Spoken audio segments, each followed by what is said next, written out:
As the sun climbed lazily above the horizon, its golden rays spilled across the sprawling park, bathing the scene in a warm, tender glow. The air carried the crisp, earthy scent of freshly mowed grass, mingling with the faint rustle of oak leaves swaying in the gentle morning breeze. It was a picture of serene families sprawled across picnic blankets on the wide, emerald lawns, their cheerful chatter blending with the bright peals of children's laughter that danced through the air. Joggers meandered along the winding trails, their pace slow and deliberate, savoring the cool wind brushing against their flushed cheeks. The park promised a day of peace, a quiet refuge from the chaos of the world beyond its borders. But for Officer Jonathan Miller, that promise felt hollow, a fragile illusion he couldn't bring himself to trust. Clad in his pristine police uniform, every crease sharp and deliberate, Jonathan cut an imposing figure.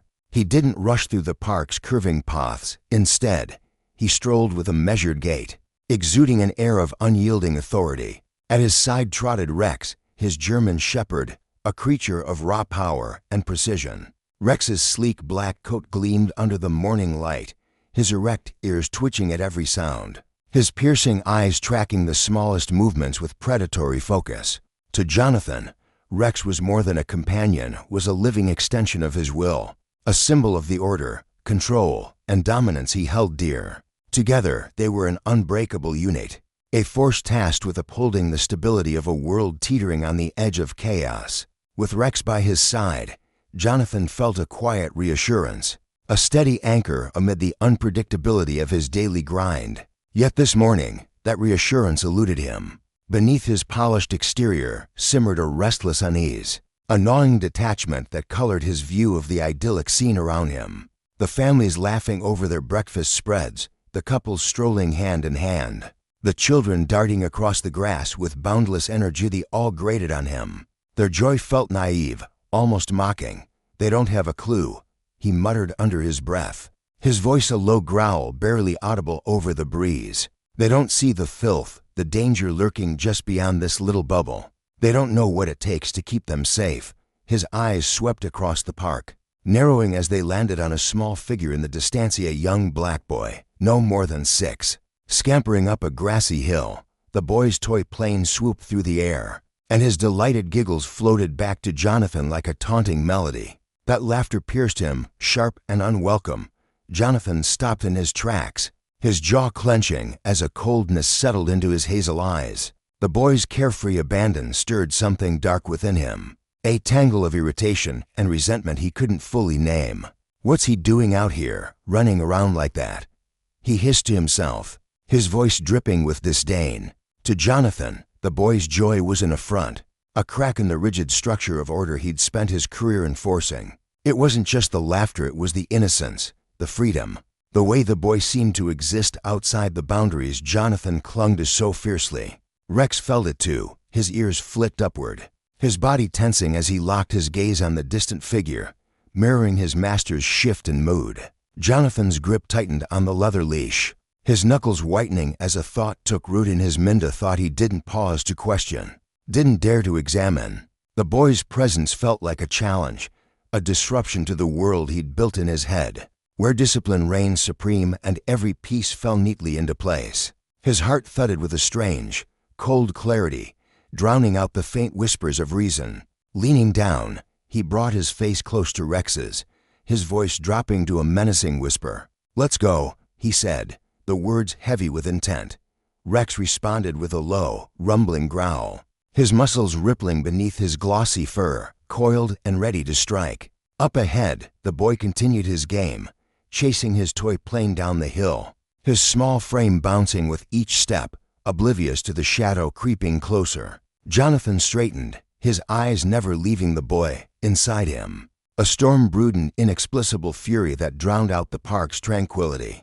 The need for control, for dominance, swelled until it eclipsed everything else. He saw the boy's laughter not as innocence, but as defiance, a threat to the authority he wielded.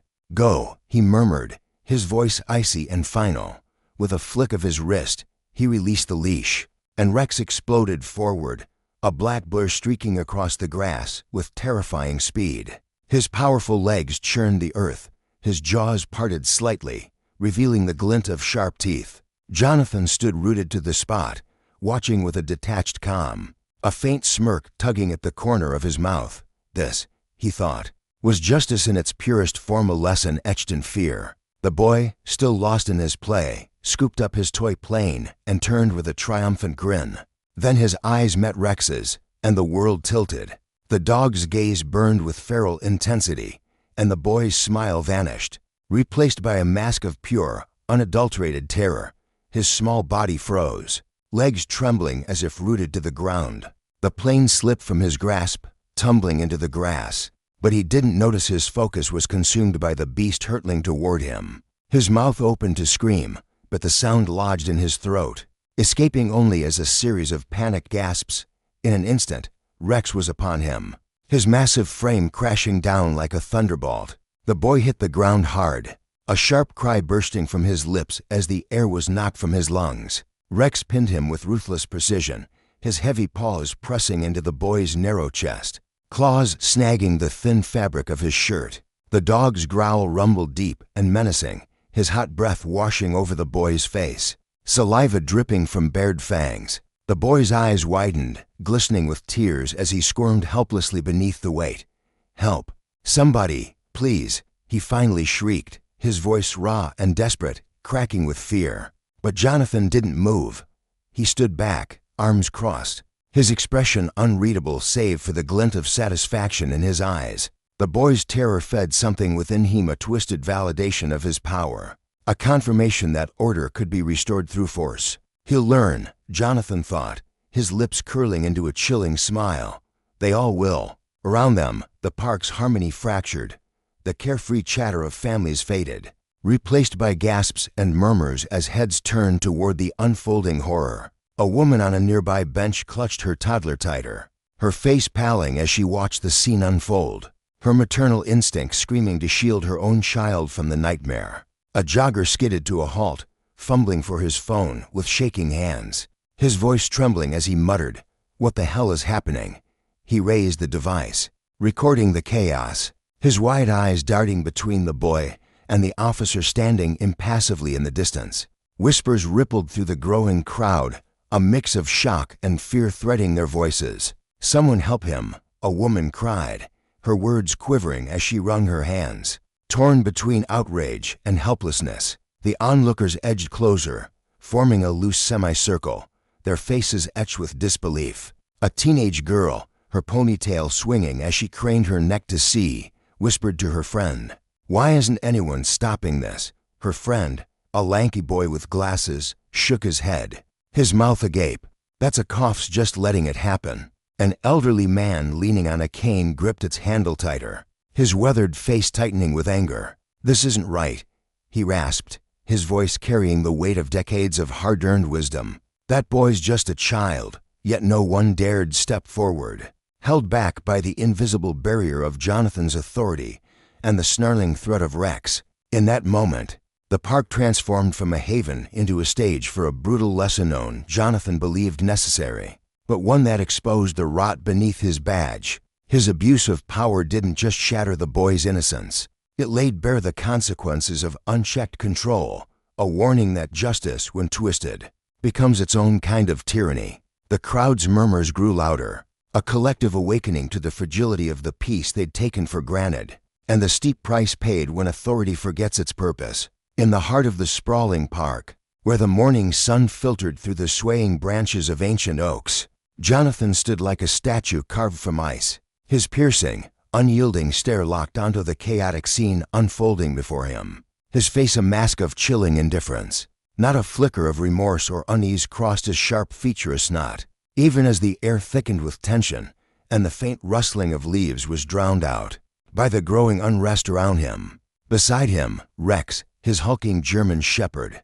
let out a guttural growl that reverberated through the open space, a menacing sound that sent shivers down the spines of those nearby. At the center of this storm was a boy, small and fragile, his tear-streaked face contorted in terror as he flailed beneath the dog's unrelenting force. His tiny hand reached upward, trembling, desperate to shove Rex away, but the animal's sheer power pinned him to the dew-soaked grass. "Dad, help me," he wailed, his voice cracking with panic, a raw, piercing cry that sliced through the murmurs of the onlookers and hung in the air, like a plea for mercy. Yet Jonathan remained rooted to the spot, his frigid gaze never wavering from the boy's writhing form. Around him, the park a place usually alive with laughter and the chatter of carefree mornings transformed into a theater of chaos. The soft breeze carried the whispers of a swelling crowd, their voices a mix of outrage and disbelief. Flashes of light erupted as countless phones were raised, capturing every moment, their artificial glow illuminating Jonathan's stony expression. To those closest, his face was an unsettling void empty of warmth, devoid of guilt, a portrait of arrogance so stark it seemed to taunt the very idea of compassion. Some shook their heads in quiet condemnation, their lips pursed in disapproval, while others cast nervous glances around, as if hoping someone braver would intervene. But no one did. They stood frozen, drawn into the invisible web of tension spun between Jonathan, his dog, and the helpless Childa's spectacle they couldn't tear their eyes from. The crowd grew denser with each passing second, a sea of faces pressing closer, their curiosity warring with their fury. The air felt heavy, oppressive, as if the weight of their collective judgment pressed down on the scene. Among them were people of all kinds, a young mother clutching her own child tighter, her eyes wide with fear, an elderly man leaning on a cane, his weathered face twisted in disgust, a jogger who'd paused mid-stride, sweat beading on his brow as he muttered under his breath about people like that. Their outrage was palpable, yet they remained spellbound, unable to look away from Jonathan's towering figure. He stood there, shoulders squared, chin lifted, exuding an unshakable pride that seemed to mock their disapproval. The light from the phones bathed his face in a harsh, unnatural glow, accentuating the hard lines of his jaw and the icy glint in his eyes. To Jonathan, this wasn't just about control, it was about something deeper, something primal. He thrived in this moment, feeding off the attention, the gasps, the glares. It was as if the crowd's presence electrified him, igniting a twisted sense of vitality he couldn't find anywhere else. Deep within, he relished the knowledge that every eye was fixed on him, that he held them all captive in this grotesque display of dominance. For Jonathan, this wasn't merely an exercise in authority, it was a declaration of existence. The whispers of the crowd, the trembling sobs of the boy, the rustling leaves, all of it was a symphony underscoring his presence. He stood tall, detached from their judgment, cocooned in the belief that he wielded the power here. The criticism, the stares, the silent accusations, they slid off him like rain on glass. In his mind, he was untouchable, a king presiding over a court of helpless onlookers, their anger and shock only fueling his satisfaction. He didn't care that they saw a monster, he cared only that they saw him. And so he lingered there, cold and unyielding, a figure of arrogance sculpted against the backdrop of a morning-turned-nightmare. But then, cutting through the haze of tension like a blade, came a scream that shattered the fragile stillness. "Dad, help me!" The boy's voice, raw and desperate, reached beyond the crowd, piercing the distance to where a man stood frozen mid-step. David Turner, the boy's father and a seasoned police captain, had been jogging along the park's winding paths, his breath steady, his mind lost in the rhythm of his routine. The morning had been peaceful, the air crisp with the promise of spring, until that cry tore through it all. His heart lurched violently in his chest, each beat a hammer against his ribs, as his son's voice echoed in his ears. Without a second's hesitation, he pivoted, his eyes darting through the throng of onlookers. There, amidst the chaos, he spotted Anthony, his Anthonippon beneath the snarling jaws of a German shepherd, his small body trembling, his face a mask of terror streaked with tears. David's world narrowed to a single point, his son. The crowd parted as he charged forward, his heavy footsteps pounding the earth, drowning out the murmurs and gasps around him. Anger surged through him, hot and unrelenting, a fire that burned away every thought but one: save Anthony. Faces blurred past him wide-eyed, shocked, irrelevant.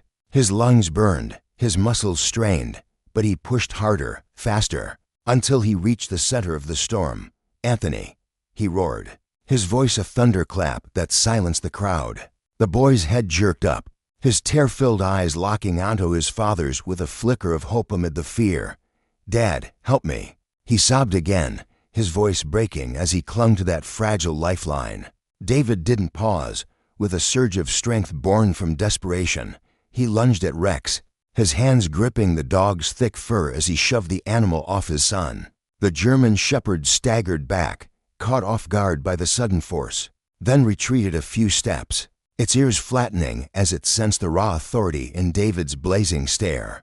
Dropping to his knees, David pulled Anthony into his arms, his hands shaking as they roamed over his son's small frame, searching for wounds. The boy's sobs came in hiccuping bursts, his fingers clutching at David's sweat-soaked shirt as if letting go might plunge him back into the nightmare. Scratches marred Anthony's arms, faint red lines against his pale skin, but he was whole-shaken. Terrified, but alive, David's chest tightened, a vice of relief and dread squeezing his heart. For a fleeting moment, he glimpsed the unbearable possibility of losing the light of his life, and it left him breathless, his pulse hammering in his ears. As a police captain, David had stared down danger countless times, armed suspects, high-stakes standoffs, moments where a single wrong move could mean disaster. But nothing that one of those trials had ever stripped him bare like this. Holding his trembling son, he felt a wave of guilt crash over him, cold and suffocating. He'd been jogging, lost in his own world, while Anthony faced this horror alone. It was a routine he'd clung to for years, a way to clear his mind, but now it felt like a betrayal. He should have been there, should have seen the danger, should have shielded his child. The thought gnawed at him, a quiet accusation that he'd failed to give Anthony the security every father promises. Stroking his son's hair, whispering soft reassurances, "You're safe now. I've got you." David made a silent vow. Never again would he let fear touch his boy like this. But even as Anthony's sobs quieted, the memory of that scream, those wide, pleading eyes, carved itself into David's soul, a wound that would linger long after the scratches faded. Once he was sure Anthony was steady, David rose to his feet, his gaze snapping to the man at the heart of this nightmare, Jonathan Miller, a fellow officer. Fury ignited in his chest, a wildfire that consumed every ounce of restraint. "What the hell is going on here?" he bellowed, his voice a challenge that silenced the crowd once more. All eyes swiveled between the two men, the air crackling with anticipation. Jonathan stood a few paces away, his grip tight on Rex's leash, his face as impassive as ever. But beneath that cold exterior, there was a glint of seething arrogance, defiance that only stoked David's rage. He knew Jonathan by reputation, a man who walked the line between duty and excess, a name whispered in precinct halls with a mix of respect and unease. But that meant nothing now, not with Anthony's tears soaking into his shirt. "I was simply doing my job," Jonathan replied, his voice smooth and unapologetic, cutting through the tension like a blade. The kid looked suspicious. The words landed like a spark on dry tinder, and David's disbelief erupted into a shout. "Suspicious?" he roared, his eyes flashing with incredulity. "He's 6 years old. How could you think he was suspicious? He's just a child playing in the park." The crowd stirred, murmurs of agreement rippling through them, their phones still recording, capturing every word. David took a step closer, Anthony still clinging to his side, his face a storm of barely contained fury. "Do you think it's normal to set a dog on a child, me son? Do you even realize who I am?" For the briefest moment, Jonathan faltered, a crack in his icy facade. But he quickly steadied himself. "I was following protocol," he said, his tone straining to remain composed. "I had suspicions about the kid's behavior, and I thought you thought what?" David cut in, his voice dripping with venom. "He was just playing. How could you suspect a 6-year-old holding a toy plane? This isn't law enforcement, this is an abuse of power." His words boomed across the park, leaving the crowd stunned, their silent judgment shifting firmly to David's side. Jonathan's composure wavered, his jaw tightening as he repeated, "I was only doing my duty." But the conviction in his voice had frayed, and he could feel the weight of David's fury, the crowd's mounting disapproval closing in around him. In that moment, the park became a crucible, exposing the raw truth beneath Jonathan's arrogance. His pursuit of power, his need to dominate, had spiraled into cruelty. And now the consequences loomed large. David, trembling with rage and relief, stood as a testament to justice and not the cold, calculated kind Jonathan wielded, but one rooted in love, in protection, in humanity. The crowd, once passive, now bore witness to a reckoning, their whispers a chorus of condemnation. For Jonathan, the lesson was clear, though he refused to see it. Power unchecked breeds ruin, and no amount of pride could shield him from the fallout. As David held his son close, the morning sun cast long shadows across the grass, a quiet reminder that even in chaos, justice justice finds a way to break through. The air in the park hung heavy with tension, thick with the murmur of a restless crowd and the sharp sting of betrayal. Jonathan Miller stood there, his chest tight, his breath shallow, as the weight of his actions crashed down around him like a collapsing wall. He could feel the eyes of dozens piercing through him, their phones raised like silent judges, capturing every damning second. Above it all, David Turner's voice cut through the chow slow, steady, and brimming with a quiet fury that sent a shiver racing down Jonathan's spine. "You'll be held accountable for this," David said, his words not a threat but a promise, heavy with the authority of a man who'd seen too much and endured even more. "I'm not letting this slide. I'll take this to our superiors, and you will face the consequences." Jonathan stumbled back a step, his boots scuffing against the dry grass, his mind reeling. Cold dread coiled in his gut, spreading like frost across his nerves. He'd miscalculate badly. What had started as a routine patrol, a flex of power he'd wielded countless times before, had spiraled into something monstrous, something he couldn't control. The crowd's whispers grew louder, a chorus of disapproval that buzzed in his ears, amplifying his rising panic. He darted a glance at David, the police captain towering before him, unyielding and furious, clutching his young son Anthony close. The boy's tear-streaked face peeked out from behind his father's arm, his small body trembling from the terror Jonathan had unleashed. David's final glare was a blade of disdain, slicing through the last of Jonathan's bravado. "This isn't over," David said, his voice a steel rod tempered by resolve. "You'll hear from me, and I'll make damn sure justice is served." For David Turner, the world had shifted that morning in ways he couldn't unsee. As he stood in the park, the echoes of Anthony's screams still ricocheted through his skull, each cry a dagger twisting deeper into his heart. He could still picture his son pinned beneath the hulking frame of Rex, the police dog Jonathan had sixed on him, a 6-year-old boy, small and fragile, crushed under the snarling beast's weight. Anthony's wide, terrified eyes had locked onto his father's, pleading for rescue, his tiny hands clawing at the dirt. The image burned into David's soul, an unrelenting ache that fueled the inferno of rage blazing within him. As a veteran police captain, he'd witnessed plenty of abuse colleagues bending rules, crossing lines, but this was personal. This was his blood, his boy, violated by the very system he'd sworn to uphold. The anger wasn't just hot, it was molten, searing through every fiber of his being, demanding action. That night, David stormed into his home, the door slamming shut behind him with a thud that rattled the walls. He didn't pause to shed his coat or greet his wife. Instead, he marched straight to his cluttered desk, the sanctuary where he wrestled with the world's injustices. The room was dim, lit only by the faint glow of a street lamp seeping through the blinds, casting long shadows across the hardwood floor. He sank into his chair, the leather creaking under his weight, and flipped open his laptop with a force that nearly snapped the hinges. His fingers trembled as they hovered over the keys, not from fear but from the sheer intensity of his purpose. He began to type, pouring every agonizing detail onto the screen the moment he'd heard Anthony's first scream.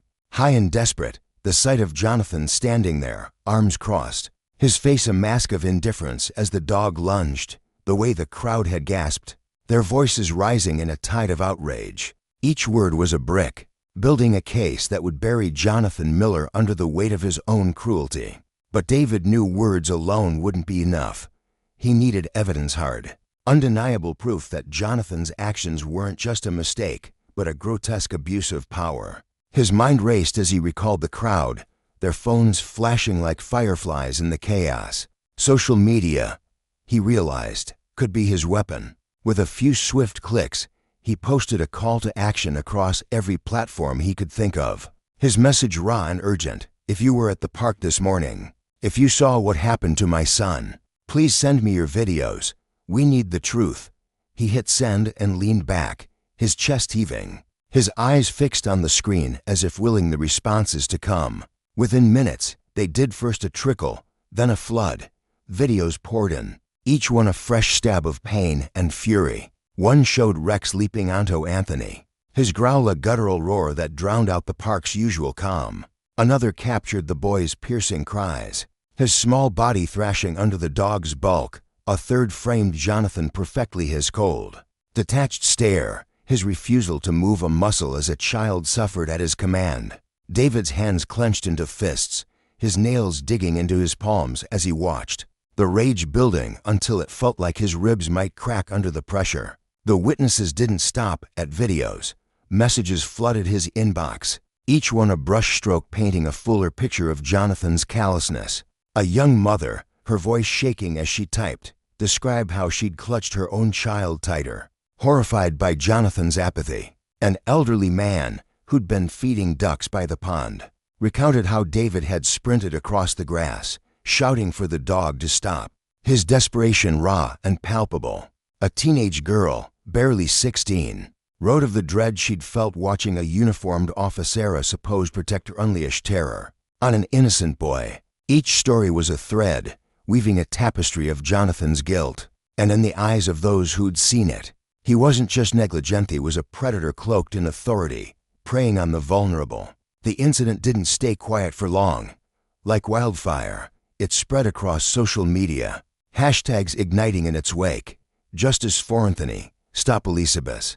The videos ricocheted from Twitter to Facebook to Instagram, each share amplifying the outrage. What had happened in that park wasn't just a single wrong, it became a beacon, illuminating a festering wound in the fabric of law enforcement. Anthony, a black child targeted without cause, transformed from a victim into a symbol, his story resonating with countless others who'd faced the same brutality. Activists seized the moment, their voices rising in a chorus demanding accountability. News headlines screamed across screens and papers. Officer unleashes dog on black boy in park.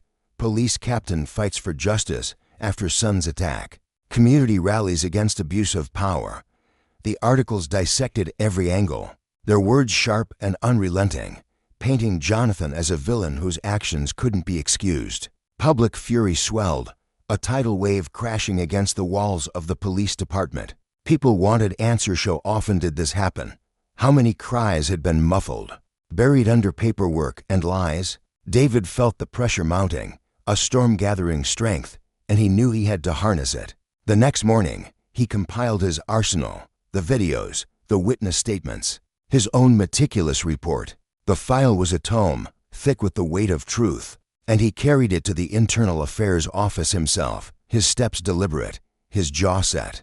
The room was sterile, all beige walls and flickering fluorescent lights, a stark contrast to the fire in his chest. He approached the intake officer, a woman in her 50s, her face etched with lines of experience, her eyes sharp but weary. She stood behind a chipped wooden desk, her posture rigid as David set the file down with a soft thud that seemed to echo in the silence. "I want this investigated thoroughly," he said, his voice a low rumble, steady despite the storm raging inside him. Jonathan Miller abused his authority in a way that's unforgivable. This can't be ignored. The officer's gaze flicked to the file, her fingers brushing its edge as she registered its heft. She nodded, a slow, deliberate motion, her expression softening with something like respect or perhaps recognition of the battle ahead. "We'll start immediately, Captain Turner," she replied, her tone firm but tinged with empathy. "This will be handled fairly. You have my word." David held her stare for a moment longer, searching for any hint of doubt, but found none. He turned and left, the door clicking shut behind him, knowing this was only the beginning. The road ahead loomed long and treacherous. David wasn't naive, had seen how the system protected its own, how loyalty could twist into a shield for the guilty. Jonathan wouldn't go down quietly. He had allies, officers who'd bristle at the scrutiny, who'd see David's fight as a betrayal. But David didn't care. This wasn't just about Anthony anymore, it was about every parent who'd watched their child suffer. Every voice silenced by fear. The investigation rolled forward, a slow grind that drew the media's relentless gaze. Reporters camped outside the precinct, their cameras flashing like lightning. Witnesses shared their stories on evening news, their faces etched with resolve. Small protests sprouted like wildflowers, banners waving in the wind, demanding justice not just for Anthony, but for all the unnamed victims before him. David threw himself into the fray, sleepless nights blurring into days. He pored over evidence until his eyes burned, met with lawyers in cramped offices thick with coffee fumes, and spoke at community gatherings where strangers clasped his hand and shared their own scars. The precinct grew tense, a fault line cracking through its ranks. Some officers drifted away from Jonathan, their whispers of support reaching David through back channels. Others dug in, their loyalty a wall he'd have to break. Anonymous notes began to slip under his dorsum pledging solidarity, others hissing warnings to back off. He tossed the threats aside, their words fuel for his fire. The community rallied harder, their vigils glowing with candlelight, their voices rising in songs of defiance. Teachers spoke of safer futures. Parents wept for their children's innocence. Students marched with fists raised, demanding a world where power served, not crushed. Week by week, the fight grew, a wildfire no one could contain. David stood at its heart, unwavering, a father-turned warrior. Justice wasn't just a word, it was a reckoning, a lesson carved in the bones of those who dared to abuse their power. And he'd see it through, no matter the cost. Until the truth stood tall and Jonathan Miller faced the consequences of the cruelty he'd sown. The investigation unfolded with a deliberate, unyielding pace, like a river carving its way through stone. The Internal Affairs Department dove deep into their work, gathering every scrap of evidence they could find, documents, recordings, and fragments of testimony that David Turner had painstakingly handed over. They interviewed witnesses, some hesitant and others eager to speak, piecing together a mosaic of truth that began to shine light into the shadowed corners of the case. Each new discovery peeled back another layer, exposing details that sharpened the blurry edges of the incident in the park. Among the revelations was a trail of ignored complaints against Jonathan Miller, whispers of past misdeeds that had been brushed aside by those in power. This ignited a wildfire of outrage among the public, their voices rising in a chorus demanding Miller's immediate suspension and the punishment of anyone who had shielded him. The lesson was stark. Justice delayed was justice denied, and the abuse of authority carried a heavy price. For Jonathan Miller, the ground beneath him trembled. Once a man who strode through life with an unshakable sense of control, he now felt the walls closing in. The videos circulating online, paired with the raw, unfiltered accounts of witnesses, had transformed him into a lightning rod for public scorn. His chest tightened as he replayed the footage in his mind's own actions. Once dismissed as routine, now glaringly indefensible. The power he'd wielded so carelessly was slipping through his fingers, and the life he'd built, his career, his reputation, his carefully curated image teetered on the edge of collapse. Fear gnawed at him, a relentless ache that kept him awake at night, staring at the ceiling of his dimly lit bedroom. Yet, instead of facing his mistakes, Jonathan's pride flared. He refused to bow. In his mind, this wasn't about guilt, it was a battle for survival.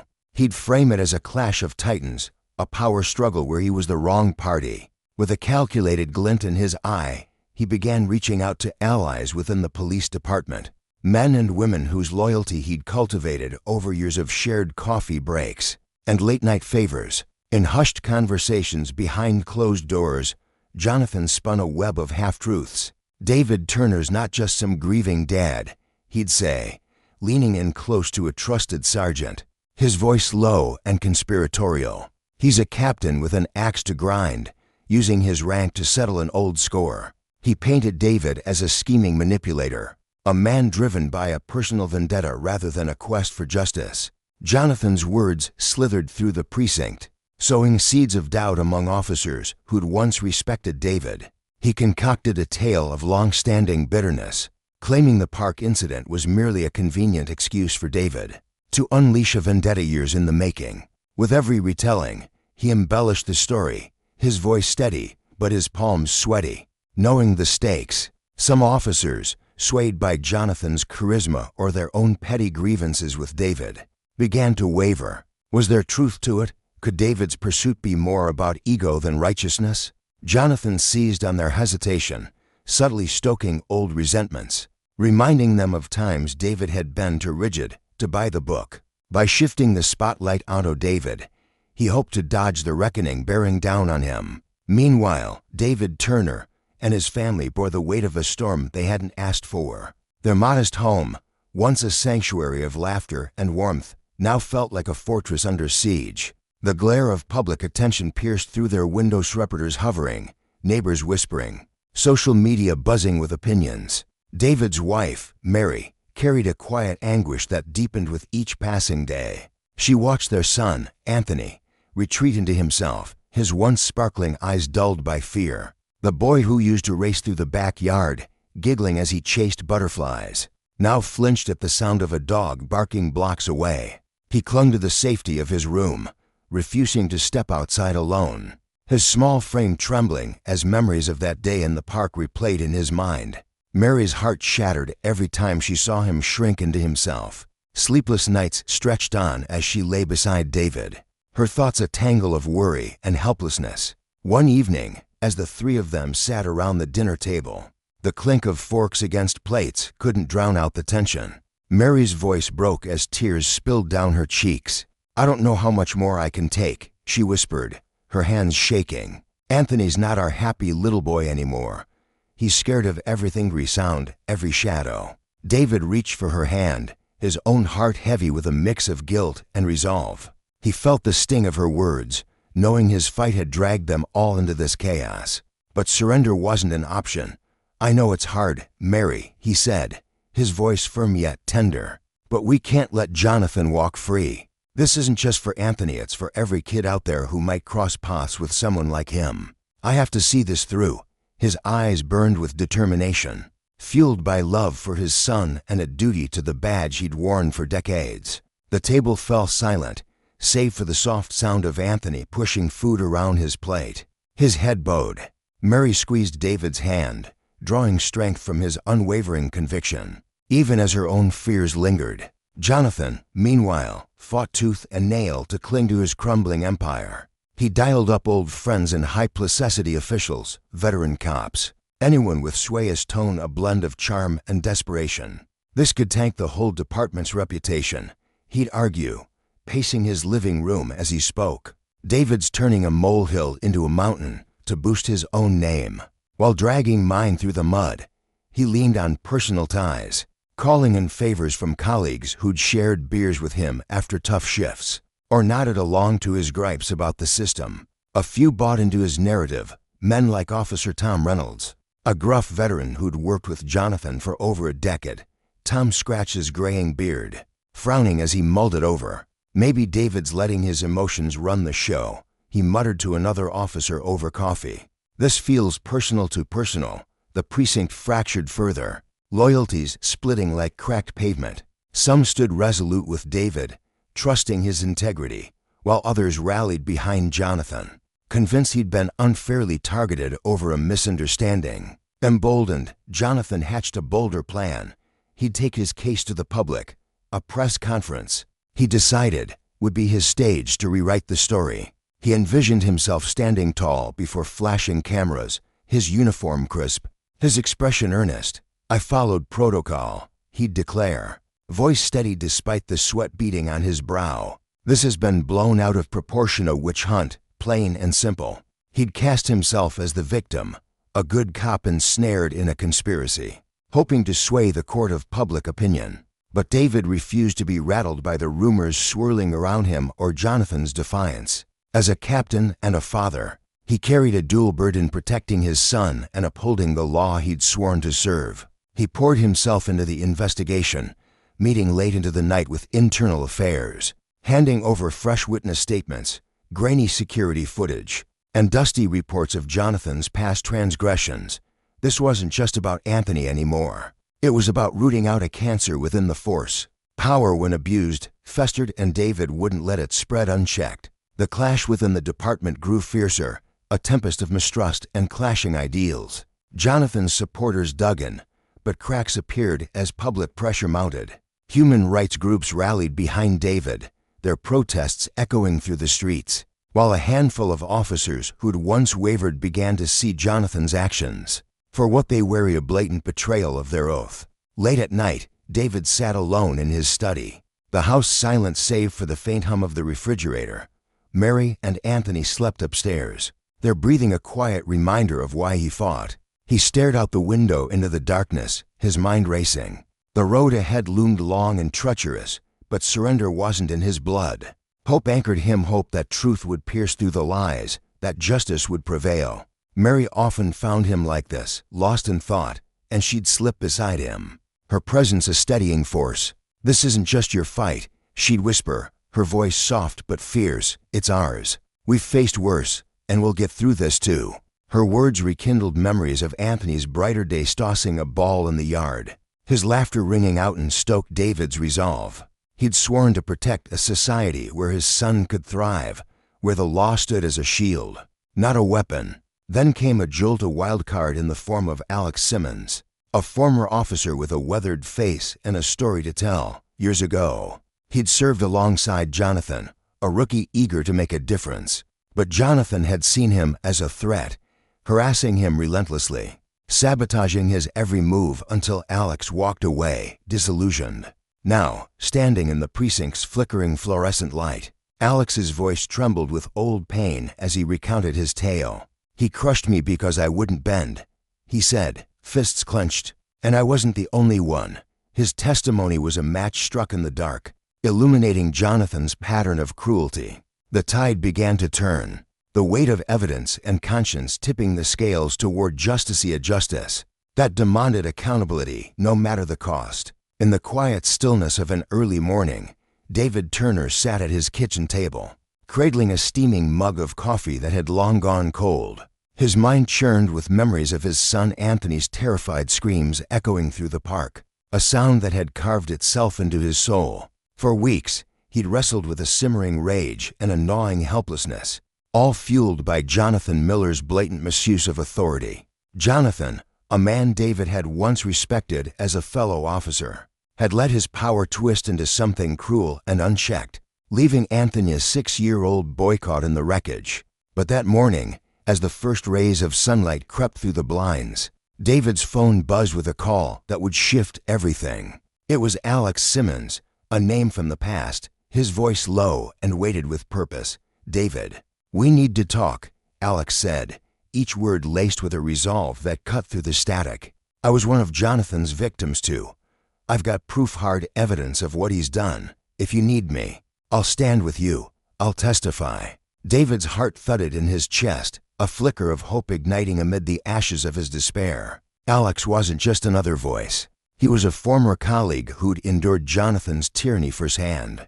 His offer wasn't merely support, it was a lifeline, a chance to expose the rot that had festered under Jonathan's command. The weight of Alex's words sank in.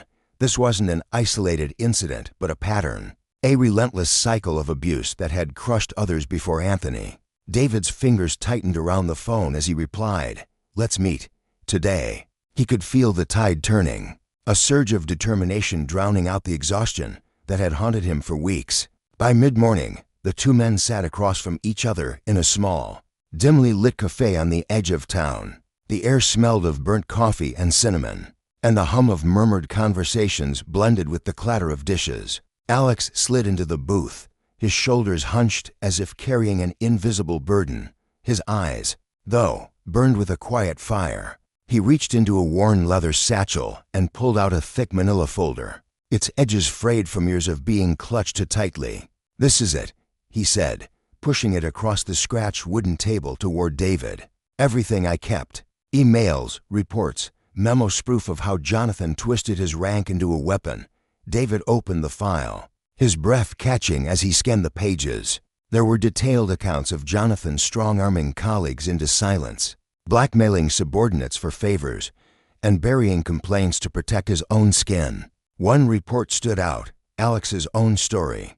A chilling narrative of how Jonathan had orchestrated a smear campaign to discredit him, leading to an unjust suspension that had shattered his career. Alex leaned forward, his voice dropping to a near whisper as he relived the memory. He didn't just suspend me, humiliated me, made me out to be unstable, unfit.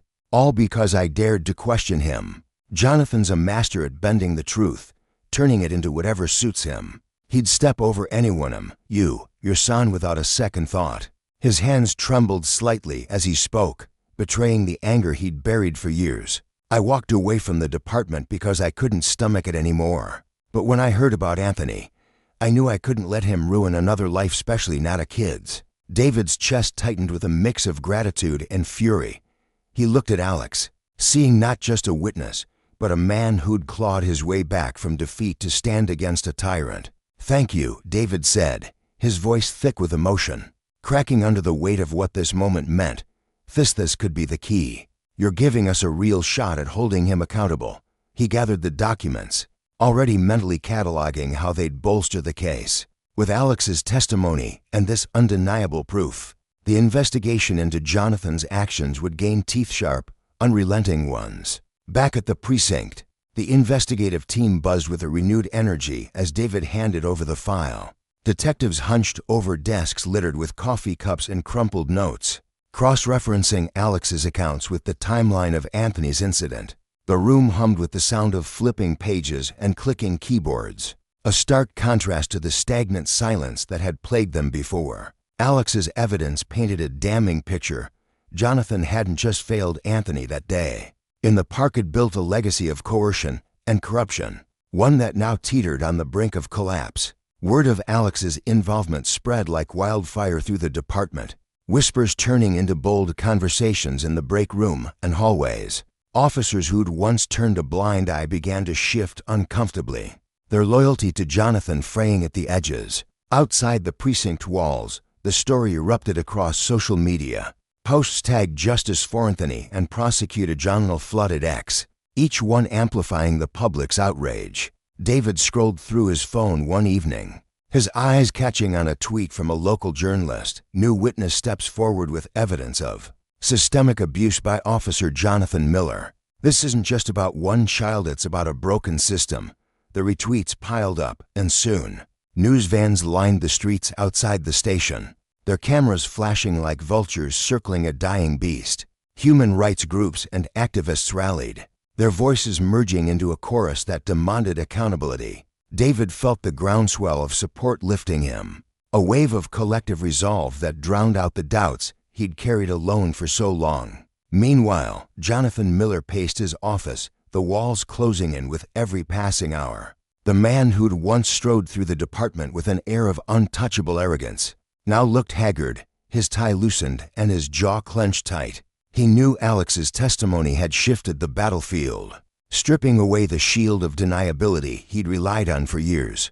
His allies toes he'd manipulated or bribed into allegiance began to waver. One afternoon, as he barked orders at a cluster of officers in the briefing room, he caught the flicker of doubt in their eyes. Lieutenant Harris, a burly man with a graying mustache who'd once been Jonathan's staunchest defender, avoided his gaze entirely, shuffling papers with a sudden interest in their contents. Others slipped out of the room, their footsteps quick and quiet, as if proximity to Jonathan might taint them. Desperate, Jonathan doubled down. He gathered a handful of loyalists in a cramped corner of the station, his voice a forced calm as he spun his narrative. "This is a witch hunt," he insisted, his hands slicing through the air. "Alex Simmons is a disgruntled has-been with a grudge. He's using Anthony's case as a cheap shot to settle old scores. This isn't about justice, it's about revenge." But even as he spoke, his words rang hollow, drowned out by the mountain of evidence piling against him. The officers nodded stiffly, their faces masks of polite agreement, but their eyes betrayed them. They were already drifting away, recalculating their own survival. At home, David's wife, Mary, watched the tide turn with a fragile hope. She sat on the couch, her hands twisting a dish towel as she listened to the latest news report blaring from the TV. Anthony played quietly in the corner, his small fingers pushing toy cars across the carpet. But his laughter was muted, a shadow of the carefree boy he'd been before that day in the park. Mary's heart ached for him, but as she glanced at Davida's shoulders squared with a renewed strength, she felt a flicker of relief. "You're doing it," she said softly, reaching for his hand. "You're getting us there. Don't let up." Her encouragement was a lifeline, tethering him to the fight when exhaustion threatened to pull him under. The hearing loomed like a storm on the horizon, and when the day arrived, the room was a crucible of tension. Rows of folding chairs overflowed with onlookers, reporters scribbling furiously, activists clutching signs, and officers shifting uneasily in their uniforms. David sat at the front, his posture rigid, his hands clasped tightly in his lap. Beside him was Naomi Clark, a lawyer whose reputation preceded her like a thunderclap. She was a force, sharp-tongued, meticulous, and fiercely committed to rooting out injustice. Her dark hair was pulled back in a tight bun, and her eyes scanned the room with a predator's focus. She'd spent sleepless nights poring over every detail, assembling a case so airtight it could choke the lies from Jonathan's throat. As the board called the session to order, David rose first, his voice steady despite the tremor in his chest. He faced the panel, his gaze locking onto each member before drifting to Jonathan, who sat stiffly a few seats away. "This isn't just about my son," he began, his words slicing through the thick air. "It's about a man who forgot what this badge means. That day in the park, I heard Anthony screaming me little boy, helpless, and Jonathan did nothing. He let his dog pin him down, let him cry, and walked away like it was nothing. A 6-year-old child, a citizen we're sworn to protect. And Jonathan treated him like dirt under his boot." His voice rose, raw with the pain he'd carried. But it wasn't just a father's grief, it was a captain's righteous fury, a demand that the system reckon with its own failures. Naomi followed, her presence commanding as she laid out the evidence with surgical precision. She held up grainy stills from witness videos, the images freezing Jonathan's indifference. In stark relief, Anthony sprawled on the grass, Rex's jaws hovering too close, and Jonathan turning his back. She read from Alex's reports, her voice a steady drumbeat that hammered home the depth of Jonathan's corruption. Then she called Alex to the stand. He walked forward, his steps deliberate, his face a mask of quiet strength. "Jonathan Miller thrives on control," he said, his tone unwavering. "He smeared me, ruined me, because I wouldn't bend. I stayed silent too long, but not anymore, not after what he did to Anthony." The room hung on his words, the gravity of his courage sinking in. When Jonathan took his turn, his bravado faltered. He gripped the edges of the podium, his knuckles white, and launched into a rehearsed defense. "This is personal," he said, his voice tight with strain. "Alex has an axe to grind, and David's blowing this out of proportion. I was doing my job." But the room shifted. Board members exchanged glances, their brows furrowing as the flimsiness of his excuses unraveled. In that packed hearing room, the lesson crystallized. Power, when wielded without restraint, devours everything in its path: trust, dignity, even the innocent. Jonathan's downfall wasn't just his own. It was a warning etched in the faces of those who watched, a reminder that justice, though slow, could still bare its teeth. For David, Alex, and Anthony, it was a hard-won victory, a fragile promise that the scales might yet balance. And as the board deliberated, the air thrummed with the weight of what they'd built: a case not just for one boy, but for every soul Jonathan had trampled in his climb. The air in the hearing room hung thick with tension, a palpable weight pressing down on everyone present as the proceedings unfolded. Jonathan Miller, once a figure of unshakable authority in his crisp police uniform, now sat rigid in his chair, beads of sweat glistening on his forehead. He had built his defense with meticulous care, arguing that releasing Rex, the snarling police dog, on young Anthony had been a necessary step to ensure public safety. His voice, steady at first, claimed that Anthony's behavior had raised red flags: furtive glances, a quickened pausino to justify his actions. But as the words left his lips, they felt hollow even to him, a fragile shield against the storm he sensed brewing. Deep inside, a flicker of doubt gnawed at him, though he buried it beneath layers of pride and self-justification. For years, he'd wielded his badge like a scepter, confident that his rank shielded him from scrutiny. Now, that confidence wavered. Across the room, Naomi rose to her feet, her presence commanding despite the exhaustion etched into her features. She was a woman of steel resolve, her dark eyes blazing with a fire fueled by indignation and an unwavering sense of right. Her voice cut through the stillness like a blade, sharp and resonant. As she dismantled Jonathan's flimsy excuses, she pointed to the grainy security footage looping on a screen behind hair images of Anthony, a slight boy with a backpack slung over one shoulder, walking home from school. There was no menace in his stride, no threat in his posture, only the innocence of a child unaware of the chaos about to descend upon him. "This isn't about precaution," Naomi declared, her words echoing off the wood-paneled walls. "This is about Jonathan Miller's reckless misuse of power, his betrayal of the very community he swore to protect and his failure to safeguard a child who deserved his care, not his cruelty." Her gaze locked onto Jonathan's, unflinching, and for a moment, he felt the full weight of her accusation pierce through his armor. The board members, seated at a long table adorned with microphones and stacks of papers, shifted uncomfortably in their chairs. The evidence piled before them: witness statements, video clips. A veterinarian's report on Rex's aggressive training painted a damning picture. Jonathan's lawyer, a slick man named Victor with a tailored suit and a crocodile smile, leaned forward, his tone smooth as he tried to redirect the narrative. "Let's not lose sight of the real issue here," he said, gesturing toward David, Anthony's father, who sat with clenched fists at the plaintiff's table.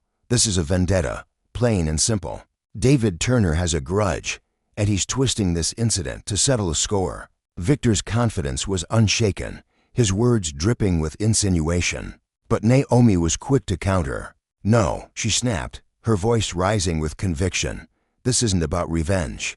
It's about accountability. It's about a man who let his arrogance blind him to the harm he caused, a man who forgot that justice, not power, is the heart of his duty." The room fell silent, the gravity of her words settling over the crowd like a heavy fog. David, a weary man with tired eyes and a jaw set in determination, felt his chest tighten as Naomi spoke. For months, he'd lived in a haze of fear and frustration, replaying the moment he'd received the call: Anthony, his only son, mauled by a police dog, his cries unheard amidst the chaos. The nightmares had come: relentless visions of Anthony's small frame crumpled on the pavement, blood staining his torn clothes.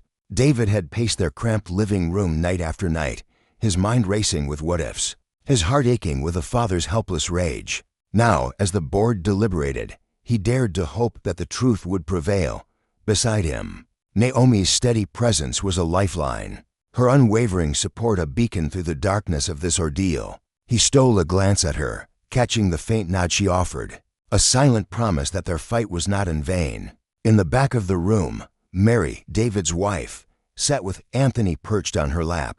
Her fingers gripped his small hand so tightly her knuckles whitened, as if letting go might unravel the fragile piece she clung to. Her face, lined with worry from sleepless nights, softened as she watched the proceedings. To her, this wasn't just a hearing, it was a lifeline, a chance to reclaim the life her family had lost to fear and mistrust. Anthony, oblivious to the weight of the moment, fidgeted with the hem of his shirt, his wide eyes darting around the room. At 8 years old, he couldn't grasp the stakes, but he felt the shift in the air when his mother squeezed his hand a little tighter. The memory of that day lingered in his mind, not the pain, which had faded, but the confusion, the terror of Rex's bared teeth, and the officer's cold indifference. Yet now, seeing his father's silhouette against the harsh fluorescent lights, Anthony's lips curved into a tentative smile, a spark of trust reigniting. The board's deliberation stretched on, each tick of the clock amplifying the tension. Jonathan's mind churned as he sat, isolated at his table. He'd always seen himself as untouchable, a pillar of the force whose decisions were beyond question. He remembered the years of barking orders, of bending rules to fit his whims, of silencing dissent with a glare. Power had been his currency, and he'd spent it freely, never imagining it could run dry. But now, as the board members whispered among themselves, their faces stern and unreadable, a cold dread seeped into his bones. He scanned the room for alias colleagues he'd shared coffee with, rookies he'd mentored, but their eyes slid away, their postures stiff with discomfort. The isolation was suffocating, a void opening beneath him, and for the first time, Jonathan felt the sting of abandonment. His hands trembled slightly as he gripped the edge of the table, the reality of his unraveling world sinking in. Finally, a board member rose, an older man with gray hair and a voice like gravel. Jonathan Miller. He began, his tone icy and deliberate. The evidence before us is undeniable. Your actions reflect a gross abuse of power and a failure to uphold the principles of this institution. You were entrusted to protect our community, not to wield your authority as a weapon against it. The board has reached a unanimous decision. Your employment with the police force is terminated. Effective immediately. The words crashed over Jonathan like a tidal wave, stripping away the last vestiges of his bravado. His face drained of color, his mouth parting in disbelief as the room spun around him. Every excuse, every justification he'd clung to dissolved into nothing. The power he'd once reveled in slipped through his fingers, leaving only the bitter taste of shame. For David, the announcement was a release, a gust of air after months of holding his breath. The tension that had coiled in his shoulders melted away, replaced by a quiet elation. This wasn't just a win in a hearing room, it was a vindication, a testament that justice could prevail over corruption. He turned to Naomi, her proud smile mirroring his own relief, and their shared glance spoke volumes. Every sleepless night, every tear shed, had led to this moment of truth. In the back, Mary's eyes shimmered with tears of gratitude as she pulled Anthony closer, whispering reassurances into his ear. The boy's face lit up as David approached, his small arms reaching out. David scooped him up, holding him tight, feeling the steady thump of Anthony's heart against his chest, a rhythm of joy, not fear. For Mary, watching her husband and son embrace, it was a promise of renewal, a chance to mend the fractures this nightmare had carved into their lives. Jonathan, however, couldn't escape the scene unfolding before him. As David's family reunited, a pang of regret twisted in his gut.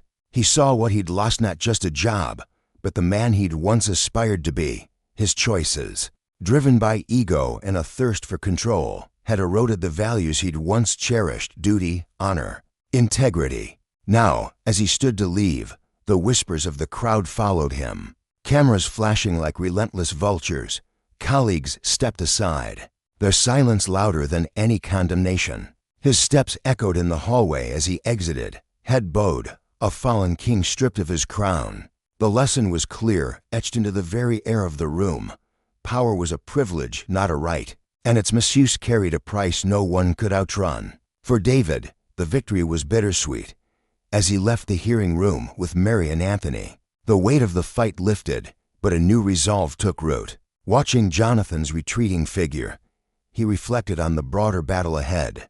This wasn't just about one man's downfall, it was a crack in a flawed system, a glimpse of the work still needed. On the drive home, his mind raced with memories of other injustices he'd witnessed, families silenced, officers shielded by bureaucracy, the vulnerable left to fend for themselves. Jonathan's punishment was a start, but it wasn't enough. David felt a fire ignite within him, a duty to push further, to ensure no other child faced Anthony's terror. That night, as Mary tucked Anthony into bed, David sat with her on their worn couch, the living room bathed in the soft glow of a lamp. "This wasn't just about us," he said, his voice low but firm. "The system's broken, Mary. I can't stop now, not when others are still suffering." She reached for his hand, her touch warm and steady. "I know," she replied, her eyes alight with pride, "and we'll stand with you, every step." In the days that followed, David threw himself into action, drafting reforms, meeting with activists, speaking at town halls. Each step was a brick laid toward a better future, a legacy for Anthony and countless others. Justice had won today, but David knew its true triumph lay in the changes yet to come. The warm sunlight spilled across the park, casting golden rays over the emerald grass where children darted and laughed, their voices weaving a symphony of innocence into the spring breeze. David Turner sat on a weathered wooden bench, his calloused hand wrapped tightly around Mary's softer one, feeling the quiet strength that had anchored him through storms he once thought would drown him. His eyes followed his son, Anthony, who dashed across the field, his small legs pumping with unrestrained energy. his laughter ringing out like a bell, a sound so pure it seemed to cleanse the air of every shadow that had ever lingered there. For David, this moment was a fragile, precious gift, a fleeting peace earned through a battle that had tested every fiber of his being. He inhaled deeply, the scent of fresh earth and blooming flowers filling his lungs, and for the first time in months, the weight on his chest felt lighter, as if the world itself had exhaled alongside him. Years ago, this same park had been the stage for a nightmare that shattered their lives. Anthony, then just a wide-eyed boy with a boundless curiosity, had been playing near the swings when a police officer, Jonathan, puffs his authority in a way that left bruises on Anthony's small arms and a deeper, invisible wound in his soul. David could still feel the rage that had surged through him that day, a molten fury mixed with helplessness as he cradled his trembling son. Anthony's tear-streaked face pressed against his chest,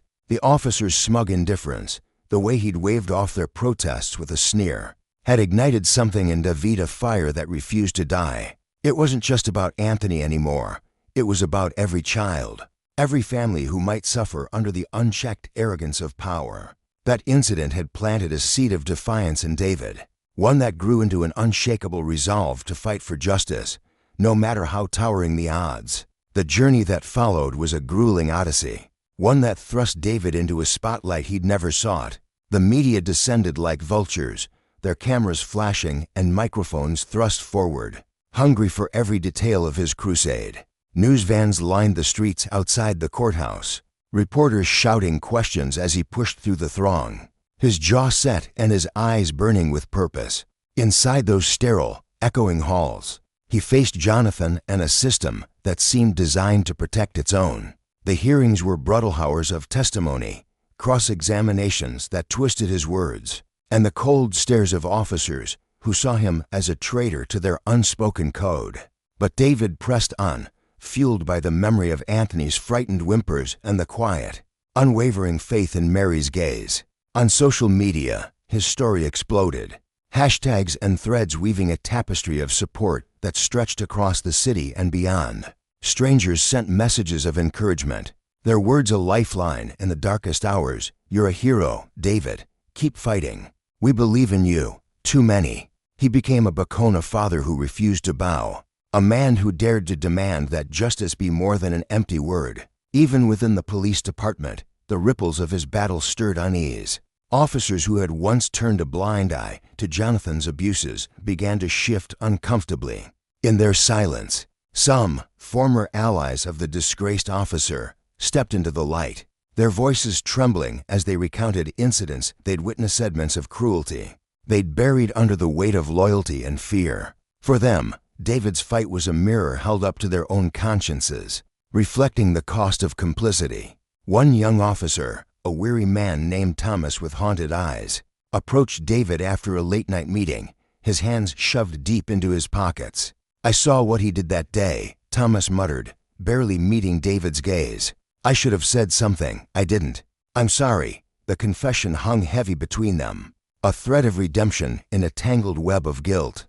David nodded, his throat tight, knowing that each crack in the wall of silence was a victory, however small. At home, the toll of the fight carved lines into David's face, shadows of exhaustion pooling beneath his eyes. One evening, after a particularly draining meeting with city officials, he trudged through the door, his shoulders slumped under an invisible burden. Mary was waiting, perched on the edge of their worn sofa, a steaming mug of tea cradled in her hands. The soft glow of the lamp bathed her in warmth, her brown eyes glinting with a mixture of concern and pride. "You look like you've been through a war," she said, her voice gentle as she slid the mug across the coffee table toward him. David managed a weary smile, sinking into the cushions and letting the heat of the tea seep into his palms. He took a slow sip, the bitterness of the leaves grounding him, and let out a long, shuddering sigh. "Change doesn't come easy, Mary," he said, his voice rough with fatigue. "There's so much resistance, people in the department, even some in the community, who'd rather keep things buried. The pressure's suffocating sometimes. But when I look at Anthony," he trailed off, his gaze drifting to a photo on the mantel, Anthony grinning, gap-toothed and carefree. "I know I can't stop." Mary reached for his hand, her fingers lacing through his with a quiet strength that steadied him. Her touch was a lifeline, a reminder of the family he was fighting for. "You're not alone in this, David," she said, her voice firm yet tender. "Anthony and I, we're with you every step. No matter how steep this road gets, we'll climb it together." Her words wrapped around him like a shield, and for a moment, the chaos of the world faded, leaving only the three of them, David, Mary, and Anthony, bound by a love that no hardship could break. Months bled into one another, each day a marathon of meetings and arguments. David stood before panels of stern-faced officials, his voice steady as he outlined reforms, stricter oversight, accountability measures, training that drilled respect and ethics into every officer's core. The debates were fiery, voices clashing like swords in a dimly lit room, accusations flying from those who saw his proposals as an attack on their brotherhood. "You're tearing us apart, Turner," one grizzled sergeant barked, his face red with indignation. David didn't flinch, meeting the man's glare with a calm that belied the storm inside him. "No," he replied evenly, "I'm trying to build something better for all of us." Criticism stung, but it didn't break him. Instead, it forged him anew, each barb sharpening his determination. He learned to savor the small winced nod of agreement from a hesitant council member, the reluctant support of a junior officer, knowing that true change was a slow, grinding march, not a sudden leap. When the reforms finally passed, it felt like the earth itself shifted beneath his feet. New regulations tightened the reins on power, mandating transparency where shadows had once thrived. The training program rolled out, a rigorous curriculum that taught officers to see the humanity in every face they encountered. The department buzzed with a cautious optimism, a sense that something broken was beginning to mend. For David, it was more than policy, it was a promise kept to Anthony, to the community, to himself. The news spread, and with it came a swell of admiration from beyond the city's borders. Human rights groups lauded his tenacity. Activists held him up as a torchbearer for their causes. His story became a rallying cry, a spark that lit fires in others to stand against the tides of injustice. One crisp weekend morning, David brought Anthony back to the park.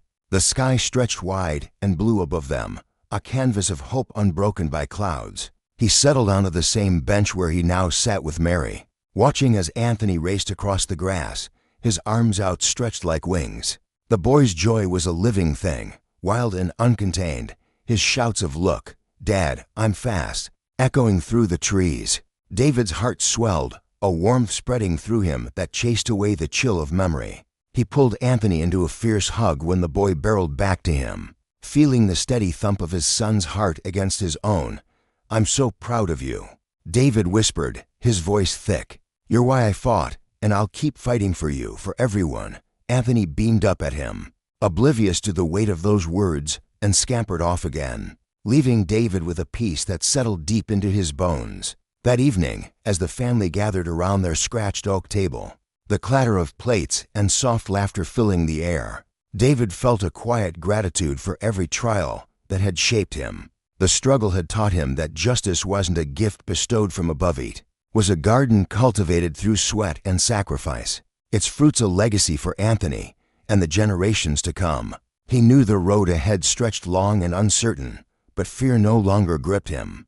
With Mary's hand in his, Anthony's chatter lighting up the room, and a community slowly awakening to its own strength, David was ready. The lesson was clear: power, when abused, sowed chaos and pain, but when challenged with courage, it could birth a world where fairness reenacted, a world worth every ounce of his fight.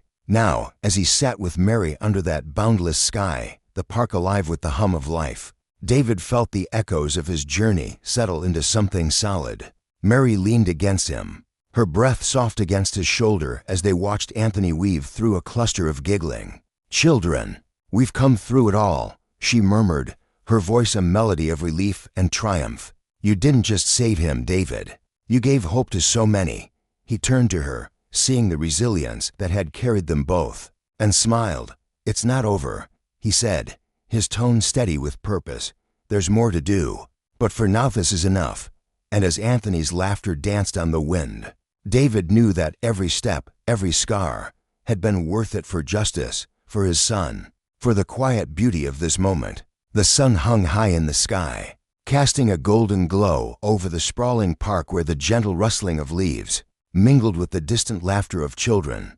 David stood at the edge of a winding path, his broad shoulders relaxed for the first time in what felt like years, his dark hair catching the breeze as he watched his family with a quiet intensity. Beside him, Mary leaned into his side, her chestnut curls brushing against his arm, her warm hazel eyes tracing the same scene he did by her son, Anthony, darting across the grass with boundless energy. The air smelled of freshly cut lawns and blooming flowers, and for a moment, the world seemed to pause, wrapping them in a cocoon of peace that David hadn't dared dream of. During the darker days of his past, Anthony's small sneakers pounded the earth as he raced toward them, his face alight with a joy so pure it made David's chest ache. "Mom, Dad," the boy shouted, his voice piercing the calm with its high-pitched excitement, his arms flailing as if he could barely contain himself. "Can we come here every single day? I want to play here forever." His wide brown eyes sparkled, reflecting the endless blue of the sky above, and David couldn't hold back the deep, rumbling laugh that burst from him. He dropped to one knee, pulling Anthony into a bear hug, feeling the boy's small frame vibrating with life against him. "Of course, buddy," David said, his voice thick with emotion, his hands ruffling Anthony's messy hair. "This park, it's ours. A place where we'll always find happiness, where we'll always be safe together." The promise felt like a vow, one carved into the very marrow of his bones. Mary's hand slipped into his as they rose, her touch soft but steady, grounding him as they began to walk hand in hand along the sun-dappled path. Around them, the park buzzed with life, families picnicking on checkered blankets, dogs chasing frisbees, an elderly couple sharing a bench with contented smiles. Yet for David, this wasn't just a park, it was a sanctuary, a living testament to the battles he'd fought and the strength he'd clawed back from the brink. Every giggle from Anthony, every blade of grass swaying in the wind, reminded him of the nights he'd lain awake, wrestling with doubt, and the days he'd pushed through exhaustion to protect what mattered most. His heart swelled with a fierce pride, not just for his family, but for the ripple effect of his resiliency, a safer, fairer community that he'd helped forge through sheer will. Mary squeezed his hand, her gaze catching his, and in her eyes, he saw a pride that mirrored his own, a silent acknowledgement of the journey they'd shared. She didn't need to say "I felt it" in the way her fingers laced with his, in the slight upturn of her lips. They'd weathered storms together, and now, as the sunlight bathed their little trio, David's resolve hardened like steel. The struggle-esque late nights, the sacrifices, the moments when he'd questioned if he could keep going had all led to this. He wasn't just a husband or a father anymore. He was a guardian of something bigger, a man who'd turned his pain into purpose. Justice, he realized, wasn't a privilege to be hoarded, it was a right, a gift he'd fight to extend to everyone, not just those he held dear. As they left the park, the horizon stretched out before them, vast and shimmering with possibility. David glanced up at the sky, its endless expanse mirroring the future he envisioned where Anthony and kids like him could grow up free from fear, cradled by fairness and compassion. The weight of his past didn't drag him down anymore. It fueled him, a fire that burned brighter with every step. He made a silent promise to himself, to Mary, to Anthony, that he'd carry this mission forward, nurturing a world where courage and integrity could uproot corruption and heal wounds. This wasn't the end of his story, he knew. It was the dawn of something greater, and he'd face whatever lay ahead with a heart unyielding, certain that standing for what's right was a legacy worth any cost. Across town, the morning sun filtered through the slatted blinds of the Riverside Police Department, painting stripes of light across Chief Sarah Thompson's office. At 45, she carried herself with a quiet authority, her crisp navy uniform hugging her frame as she adjusted it in front of a small mirror. The golden badge pinned to her chest glinted, a beacon of the history she'd etched into this place 6 months ago. The first black woman to helm the department, her dark hair was swept into a tight bun, her brown eyes sharp and unyielding, honed by 2 decades of vigilance. She'd learned to catch everything, the faint groan of her office door, the hushed murmurs that trailed her through the station's corridor, some laced with admiration, others tinged with resentment. But Sarah had long since trained herself to tune out the noise, her focus a laser cutting through the clutter. The clock on her wall ticked toward 8, and her mind drifted back 20 years to her first day at the police academy. She'd been a rarity, the only of 3 women in her class, the only black face in a sea of skepticism. "You won't last," they'd whispered, their doubts heavy as lead. But Sarah had defied them, graduating top of her cohort, her hands calloused from gripping every opportunity she could seize. The climb from rookie to chief had been a gauntlet, grueling shifts, cases that gnawed at her soul, nights spent poring over law books while others slept. Each promotion had brought fresh hurdles. Some officers saluted her grit, while others dissected her every move, waiting for a misstep. Now, as she strode through the station, the greetings varied: Officer Rodriguez's bright grin, Sergeant Miller's respectful nod, Officer Barrett's cold silence. In her first 6 months, Sarah had wasted no time. She'd rolled out training programs to bridge the gap between officers and the neighborhoods they patrolled, digging into complaints that once gathered dust, pushing for a department that reflected Riverside's diverse pulse. Not everyone cheered. Just the day before, she'd overheard Barrett in the break room, his gruff voice lamenting the old days. Sarah knew what he meant: days when power went unchecked, when justice bent for some and broke for others. She'd lived through those days, felt their sting, and she'd vowed never to let them return. At her desk, she flipped open a thick folder, her coffee steaming as she scanned crime stats and community feedback, yellow sticky notes fluttering like flags of progress. A knock broke her focus. "Come in," she called, glancing up as Captain Rodriguez stepped inside, his youthful energy a stark contrast to the weight of the papers he carried. "Morning, Chief," he said, setting a report down with a faint thud. "Your outreach program's working. Complaints are down 15%. A rare smile tugged at Sarah's lips, a flicker of triumph warming her core. "Good," she replied, her voice steady. "Any pushback?" Rodriguez hesitated, then nodded. "Some of the veterans, Barrett especially, aren't thrilled about the sensitivity training," she sighed. Unsurprised. Change was a slow beast, but she'd tame it, one stubborn step at a time. After he left, Sarah crossed to her window, gazing out at Riverside's shifting skyline, old factories reborn as community hubs, storefronts blinking back to life. The city wasn't perfect, but it was hers to protect, and she felt the weight of that duty in her bones. Her phone boot-set a reminder of the department meeting ahead. She'd unveil new initiatives, demanding accountability, deepening community ties. Some would rally, others, like Barrett, would bristle. She was ready.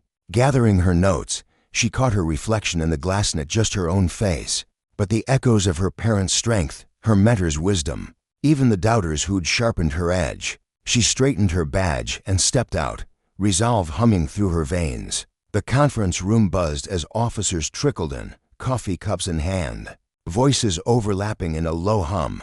Sarah stood at the podium, sunlight glinting off her badge as she arranged her slides. Today mattered. She'd lay out plans to root out inequity, to hold power to account.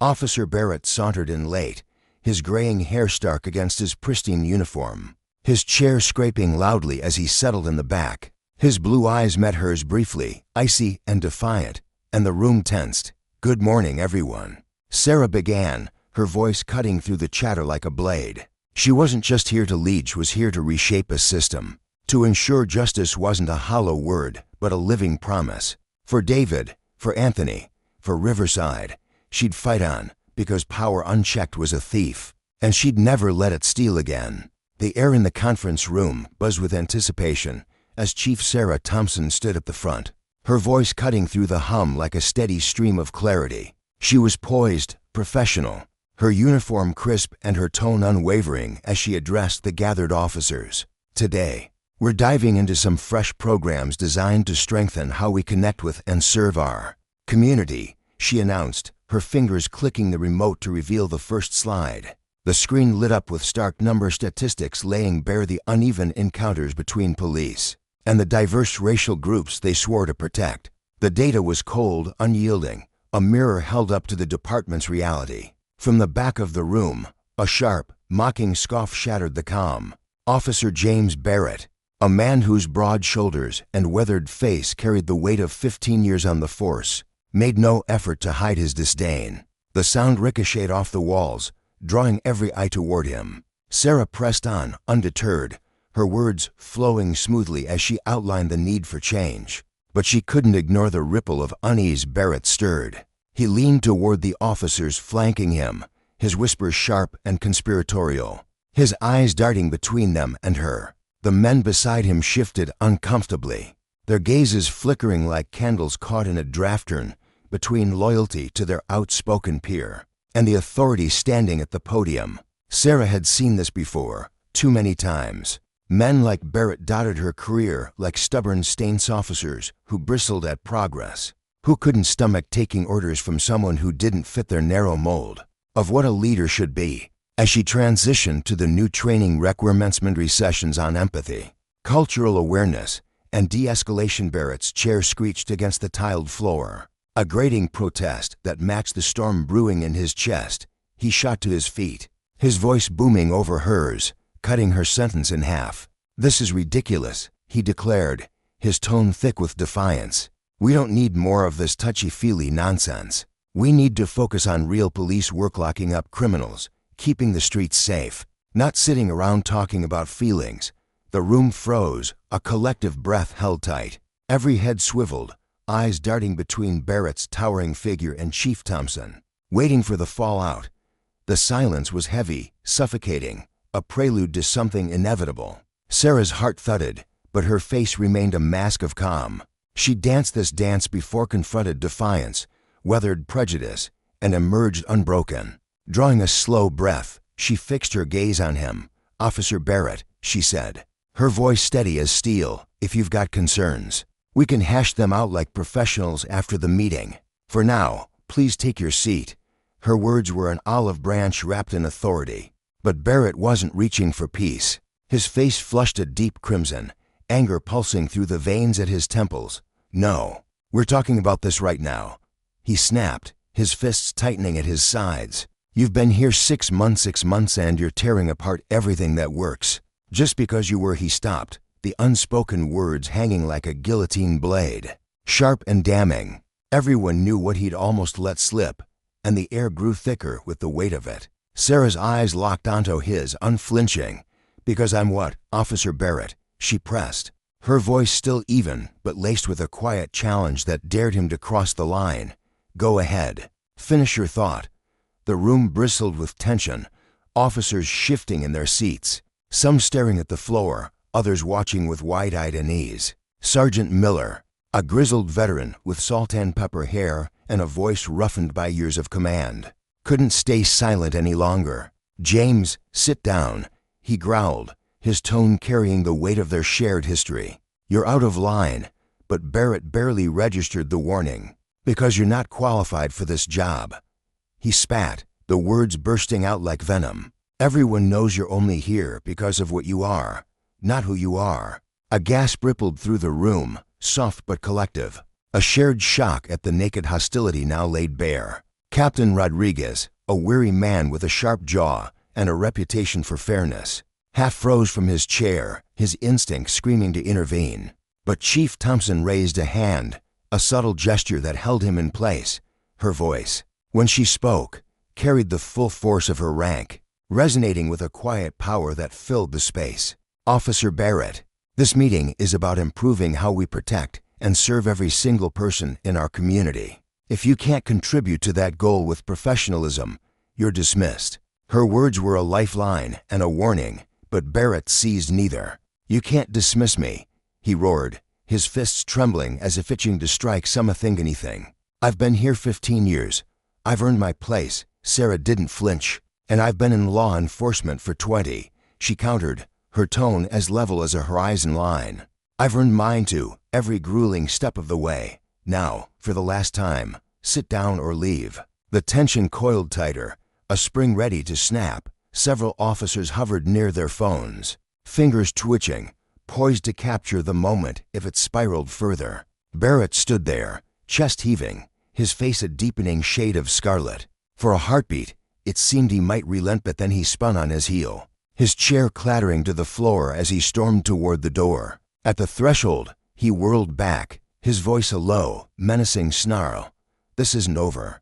The words lingered like smoke as he disappeared into the hallway, leaving a fractured silence in his wake. Chief Thompson waited until his footsteps faded, then smoothed her papers with deliberate calm. "Now, let's get back to it," she said, clicking to the next slide. "Our new community engagement initiatives are designed to build trust and understanding." The meeting rolled on, but the atmosphere had shifted irrevocably.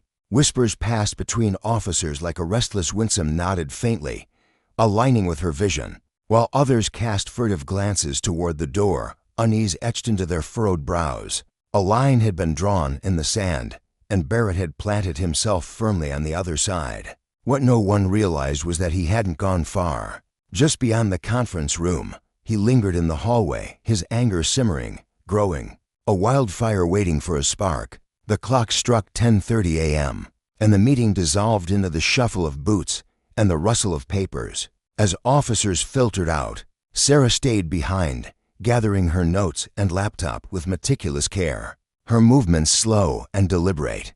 She'd felt the undercurrent of tension after Barrett's outburst, the way it clung to the room like damp air. She wanted to give her team space to breathe, to process, before she stepped back into the fray. Captain Rodriguez approached, his brow creased with concern, his dark eyes searching her face. "Chief, you sure you don't want me to walk you to your office?" Barrett, he didn't look right when he stormed out. Sarah offered him a small, steadying smile, her confidence unshaken. "I appreciate it, Captain, but I've handled men like him before. I'll be fine." She tucked her laptop under her arm, straightened her shoulders, and headed for the door. The hallway stretched out before her, quieter than it should have been. The usual clamor of a bustling precinctificer's joking, phones ringing, footsteps echoing had dulled to a hushed stillness, as if the building itself were holding its breath. Sarah turned the corner toward her office, her boots clicking softly against the polished floor. When she saw him, Barrett leaned against the wall, arms crossed, his posture deceptively casual, but his presence radiating menace. The security cameras at either end of the corridor blinked their steady red lights, silent sentinels recording every move. A handful of officers lingered nearby, pretending to scroll through phones or shuffle paperwork, their eyes darting toward the brewing confrontation. She could have taken another route, slipped away through a side hall, but Sarah didn't bend to fear. She never had. She walked forward, her stride even, her expression composed. Barrett pushed off the wall as she neared, his face still flushed with rage, his fists balled tight at his sides. "You think you can humiliate me in front of everyone?" he growled, stepping into her path, his voice low and jagged like broken glass. Sarah stopped, keeping a measured distance, her calm unshaken. "Officer Barrett, I suggest you take a breather. Cool off. We can talk this out through proper channels when you're ready to keep it professional." Her words were firm, a lifeline tossed into turbulent waters, but Barrett swatted it away. "Professional?" he sneered, his voice rising with each syllable, bouncing off the walls. "You want to talk about professional? You've been ruining this department since the day you walked in."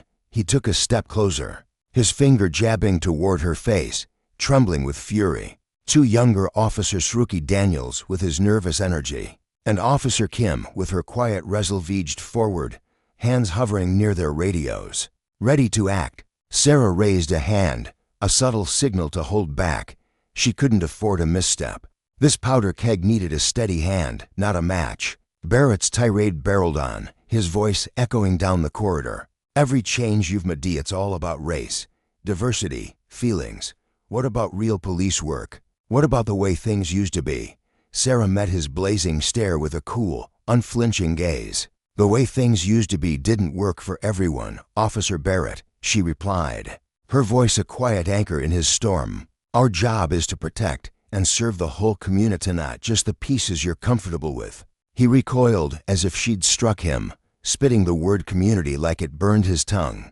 "You don't know a damn thing about this community. I was patrolling these streets while you were still scribbling in a classroom." More officers had gathered now, drawn by the shouting Sergeant Miller barking into his radio, his weathered face tight with worry, Officer Kim clutching her notepad. Her knuckles white, Rookie Daniels shifting his weight, unsure but alert. The cameras watched in silence, their lenses cold and impartial. Sarah's voice cut through the chaos, firm but measured. "You're right about one thing. He was in school, studying criminal justice, learning how to police smarter, not just harder, preparing to serve. And I've spent 20 years putting that into practice, earning every rank through sweat and grit. What about you, Barrett? What's your excuse?" His face twisted, rage contorting his features into something feral. "Don't you dare lecture me about dedication," he roared. "You got this job because you're—" He stopped, teetering on the edge of a cliff he couldn't unjump. Sarah's eyes narrowed, her tone sharpening with a warning. "Choose your next words carefully, Officer Barrett. You're already on thin ice after that stunt in the meeting. Don't dig yourself deeper."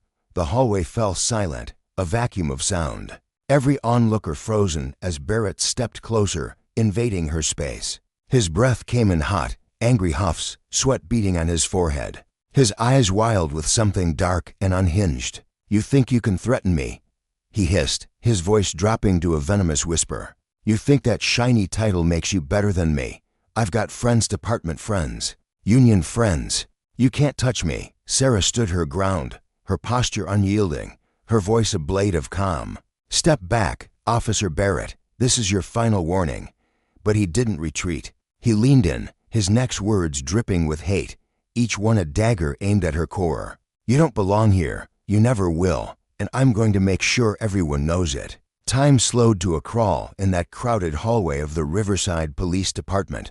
The fluorescent lights buzzed faintly overhead, casting harsh shadows on the tiled floor. The security cameras whirred, capturing every heartbeat of the standoff.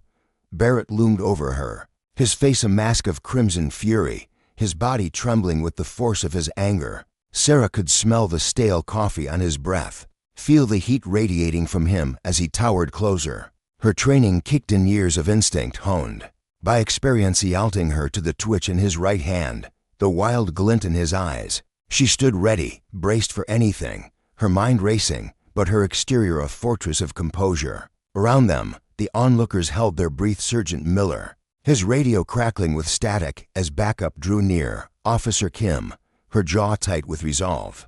Rookie Daniels, his youthful face pale but determined, the tension snapped taut.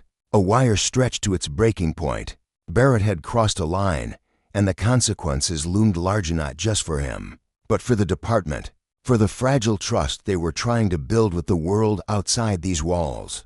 Justice, Sarah knew, wasn't just a word, it was a reckoning. And Barrett's abuse of power, his refusal to bend, was a lesson unfolding in real time, a warning to anyone who thought strength came from tearing others down. The hallway stood still, but the story was far from over, its echoes destined to ripple far beyond that moment. The air in the narrow hallway of the Riverside Police Department grew thick with tension, the kind that pressed against the shoulders of every officer present, until they felt like they might snap. Around them, their colleagues stood rooted in place, eyes wide with a mixture of dread and disbelief, watching the scene unfold as if it were a slow-motion disaster they couldn't tear themselves away from. Fingers twitched toward pockets, fumbling for phones to capture the escalating chaos, a silent acknowledgement that whatever happened next would ripple far beyond these walls. Sarah Thompson, chief of police, stood tall and unwavering in the center of it all, her voice cutting through the heavy atmosphere like a lifeline. "Step back, Officer Barrett," she said, her tone steady as steel, laced with the quiet authority she'd earned through years of grit and resolve. Her hands rested openly at her sides, palms visible, a deliberate signal of calm amid the storm brewing before her. Even as the danger thickened, her composure never faltered, her uniform crisp, her posture resolute, a portrait of professionalism painted against a backdrop of rising hostility. James Barrett, though, was a man unraveling. His eyes flickered wildly around the hallway, darting from face to face, taking in the growing crowd of witnesses with a mix of defiance and unease. His lips twisted into a sneer, ugly and jagged, as if he could spit venom to shield himself from what was coming. "What, you gonna add me to your little list of problem officers now?" he snarled, his voice dripping with mockery. "You think that shiny badge gives you the right to turn everything upside down?" The words hung in the air, bitter and sharp, a challenge thrown at her feet. Sarah didn't flinch. Her response came measured and cool, each syllable deliberate. "This isn't about change anymore, Barrett. This is about you refusing to follow a direct order from your superior." Her gaze locked onto his, unyielding, a mirror reflecting his crumbling bravado back at him. She could see it flicker in his eyes, the crack in his mask, and then, as if a switch flipped, something inside him broke. Witnesses would later recount it with hushed voices, describing how his face twisted into a mask of raw, unfiltered hatred. Like a dam splintering under pressure it could no longer hold. Before anyone could blink, Barrett's hand lashed out, a blur of motion fueled by years of pent-up rage. The slap landed hard across Sarah's cheek, a vicious crack that reverberated through the hallway like a gunshot piercing the stillness. Gasps erupted from the onlooker, sharp, involuntary sounds of shock. Someone shouted no, their voice swallowed by the echo of the blow. The force spun Sarah's head to the side, a few strands of her meticulously styled hair slipping free, fluttering like dark ribbons against her uniform. For a heartbeat, the world seemed to stop, the hallway plunging into a stunned silence so deep it felt suffocating. Barrett stood frozen, his hands still hovering in the air, trembling slightly as the reality of his actions crashed over him. His face betrayed him, a flicker of disbelief widened his eyes, as if he couldn't fathom that he'd crossed a line so absolute. He'd acted on impulse, a reckless belief flickering in his mind that his badge, his years of service, might somehow shield him from the fallout of striking the chief of police. Beads of sweat glistened on his forehead, his chest heaving as panic began to claw its way up his throat. Sarah, though, moved with the grace of someone untouched by fear, slowly, deliberately. She turned her head back to face him, her cheek stinging hot where his hand had landed. The skin throbbed, a dull ache promising a bruise, but her expression remained a fortress clear, focused, unshaken. She didn't stumble, didn't recoil, didn't give him the satisfaction of seeing her falter. Instead, a quiet determination settled over her, her eyes boring into his with an intensity that made him shrink back a step, his bravado dissolving like mist under sunlight. Around them, the other officers stood breathless, a gallery of stunned faces illuminated by the harsh fluorescent lights overhead. Phones trembled in their hands, screens glowing as they recorded every second of the unraveling drama. Sergeant Miller, a weary man with a decade of experience etched into his weathered face, gripped his radio tightly, his knuckles white, waiting for the next move.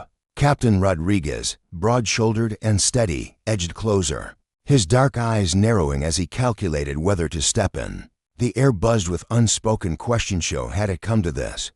What would happen now? Barrett's voice broke the silence, a stammering mess of desperation. To didn't mean he started, but the words faltered, his earlier aggression evaporating into a thin, shaky plea. His hand dropped to his side, trembling, as he scanned the faces of his colleagues. Where he might have hoped to find allies, he saw only revulsion. Eyes that once met his with camaraderie now turned cold, lips pressed into tight lines of disapproval. The weight of his mistake pressed down on him, heavy and unrelenting, and he took a faltering step back, his gaze darting toward the exits, only to find them blocked by the silent, immovable wall of officers. Sarah's hand rose slowly to her cheek, her fingers brushing the tender, heated skin. She felt the swelling beneath her touch, the faint pulse of pain, but her face betrayed none of it. She straightened her shoulders, her posture a silent rebuke, and fixed Barrett with a look that pinned him in place. "You pushed me to this." He tried again, his voice cracking, weak and pitiful now. "You kept pushing with all these changes shoving them down our throats." It was a last, feeble attempt to shift the blame, to claw his way out of the hole he'd dug. Sarah didn't waver. When she spoke, her voice rang out, clear and commanding, slicing through the tension like a blade. "Officer James Barrett." He flinched at the sound of his full name, an instinctive reaction drilled into him by years of training, his body snapping straighter despite the chaos swirling in his mind. The security cameras whirred softly overhead, their lenses capturing every moment in cold, impartial detail. "You are under arrest for assaulting a police officer," she declared, her words precise, each one landing like a hammer blow. The color drained from Barrett's face, his mouth opening and closing soundlessly as the enormity of her statement sank in. This wasn't how he'd pictured it. In his mind, she was supposed to crumble with retreat, show some crack in her armor that he could exploit. Instead, she stood there, unflinching, her authority wrapping around him like chains he couldn't break. "Turn around and place your hands behind your back," she ordered, her voice carrying the full weight of her rank. Barrett didn't move, his body locked in a stupor of shock and denial. She stepped closer, her presence towering despite her average height. "I said turn around. Officer Barrett, don't make this worse than it already is." Captain Rodriguez and Sergeant Miller sprang into action, their movements swift and practiced. Rodriguez, with his calm, no-nonsense demeanor, flanked Barrett on one side, while Miller, ever the pragmatist, took the other. Barrett's eyes flit between them, then back to Sarah, his hands shaking as he raised them in a feeble gesture of surrender. "Yo, you can't do this," he stammered, but the fight had bled out of him, leaving only a hollow shell of the man who'd stood so defiantly minutes before. "I'm a decorated officer. I have rights." "Yes, you do," Sarah replied, her tone even as she touched her cheek again, feeling the heat beneath her fingertips. "And I'll ensure they're read to you, just like anyone else who assaults an officer." She nodded to her team. "Take him into custody." Rodriguez and Miller moved with precision, each grabbing an arm. Barrett's legs buckled slightly, his once imposing frame shrinking as they turned him toward the wall. The clink of handcuffs echoed faintly, a sound that seemed to punctuate the end of his defiance. "You have the right to remain silent," Rodriguez began, his deep voice steady as he secured the cuffs around Barrett's wrists. "Anything you say can and will be used against you in a court of law." Barrett's head bowed, his breaths coming in shallow, ragged bursts. Around them, the hallway buzzed with the quiet hum of phones still recording. Officers still watching, their faces a mix of disbelief and grim satisfaction. This was justice unfolding in real-timey lesson etched into the very walls of the precinct. Sarah turned to the gathered officers, her voice rising above the murmurs. "I want statements from everyone who saw this. Officer Chen, retrieve the security footage immediately. Officer Williams, contact Internal Affairs. We're handling this by the book, complete transparency." The hallway erupted into motion, officers shaking off their stupor to carry out her orders. Chen, a young officer with a sharp mind, darted toward the security office, while Williams, a seasoned veteran, nodded solemnly and pulled out his phone. Sergeant Miller stepped forward, his brow creased with concern. "Chief, you should get that cheek looked at, document the injury."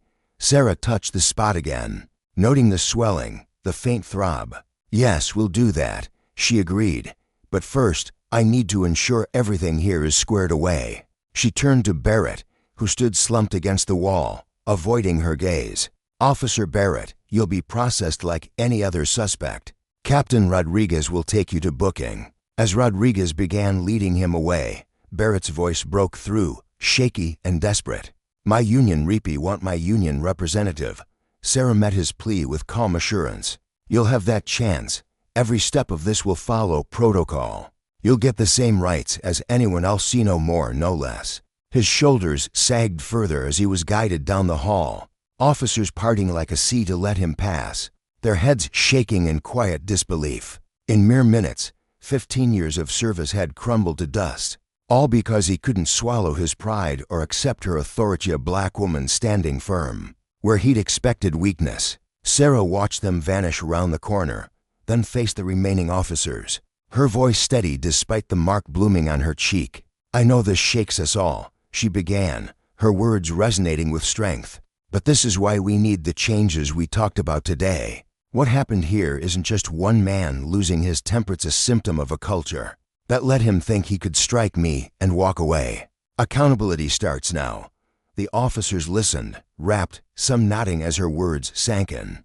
They saw not just their chief, but a leader who'd turned a brutal moment into a clarion call for justice. Word of Barrett's arrest tore through the department like wildfire. By noon, every officer, dispatcher, and clerk knew the story of the third-floor hallway.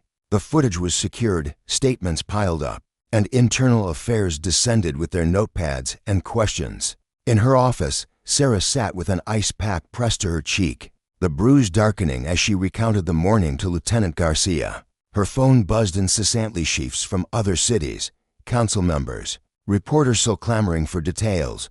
She met Garcia's gaze, her voice unwavering. "Let's go through it again," she said, ready to ensure every piece of the truth was laid bare. Justice, she knew, wasn't just punishment, it was the hard, unshakable consequence of power misused.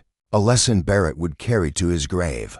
Before Sarah could even gather her thoughts to reply, a sharp rap echoed through the stillness of her office, cutting through the tension that hung in the air like a heavy fog. The door creaked open, and Officer Chen stepped inside, his posture rigid with purpose. In his hand, he clutched a small USB drive, its sleek surface catching the dim light of the room. "Chief," he said, his voice steady but laced with an undercurrent of gravity. "I've got the security footage ready, every angle, crystal clear audio, it's all here. And, frankly, it's damning. There's no way around it." His dark eyes met hers, unflinching, as if he already understood the weight of what he'd handed over. Sarah gave a slow nod, her lips pressing into a thin line as she processed the implications. "Thank you, Officer Chen," she replied, her tone calm but resolute.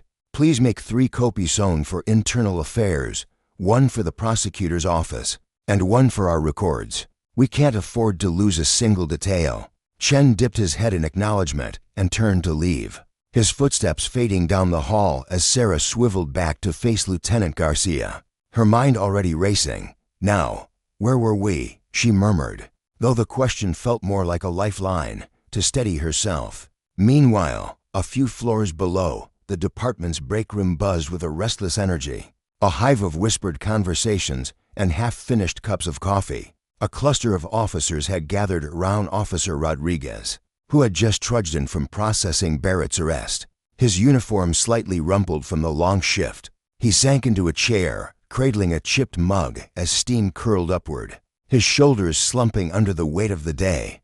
The room crackled with disbelief and unease. "I still can't wrap my head around it," Officer Williams said, her voice trembling with a mix of shock and disgust as she shook her head, her tight braids swaying slightly. He actually hit her. What was going through his mind? Rodriguez stared into his coffee, the dark liquid reflecting the overhead lights like a mirror to his exhaustion. "That's just I wasn't thinking," he replied, his words heavy with resignation. 15 years on the force, and he torched it all in one reckless, idiotic moment. The chatter died down as Officer Miller, who had been leaning silently against the vending machine with his arms crossed, finally spoke up. His voice was low, almost reluctant, but it carried a raw edge that made everyone turn. "You know what's eating at me," he said, his gaze drifting across the room. "It's not just this. It's all the times we saw him lose it before with snide remarks. The way he treated people like they were beneath him. We all saw it, and we just let it slide." A thick, uncomfortable silence settled over the group, the kind that presses down on your chest and makes it hard to breathe.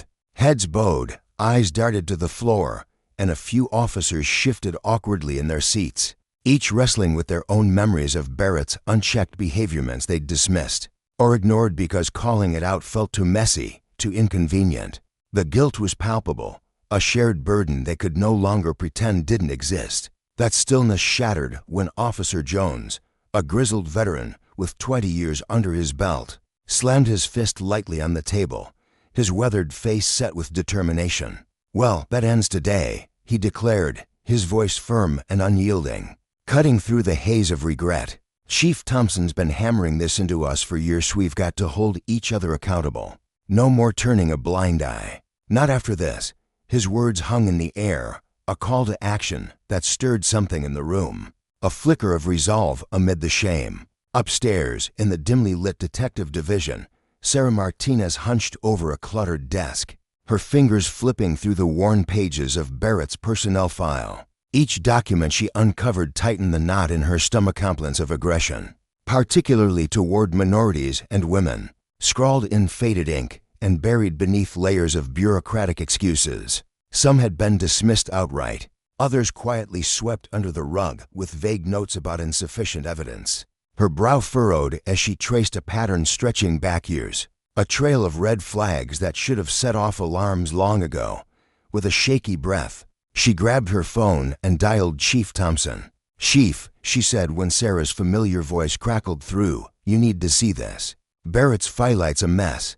There's a clear history here, and it's not just him." Other officers' names pop up, ones who helped cover it up. On the other end, Sarah's response came through, weary but steely. "Bring it all to my office, detective. Every complaint, every report, every name. We're done hiding from this." Martinez nodded to herself, gathering the papers as a fire sparked in her chest. This wasn't just about Barrett anymore. It was about dismantling a system that had let him thrive. Down in the department's lobby, chaos was brewing. Reporters swarmed like bees around a hive, their voices overlapping in a frantic hum as the public information officer struggled to keep them at bay. Word of Barrett's arrest had leaked, and now news vans lined the street outside, their satellite dishes piercing the gray sky, while cameras zeroed in on the building's glass entrance. Inside her office, Sarah set down the ice pack she'd been pressing to her swollen cheek, the cold numbing the ache but not the storm in her mind. She rose slowly, her legs stiff from sitting too long, and crossed to the window. Peering through the blinds, she watched the media frenzy unfold below, a circus of flashing lights and shouted questions that would dominate the evening news. It was a mess, no question about it, but as she stood there, a quiet thought took root. Maybe this was exactly what the department needed. A reckoning. Her phone buzzed again, jolting her from her reverie. It was a text from Rodriguez. "Chief, you need to see this. Officers are stepping up, not just about Barrett, but other issues too. They're ready to talk." She read it twice, her heart sinking with sorrow yet lifting with a fragile hope. Barrett's outburst had cracked something open, a dam of silence that had held back years of unspoken truths.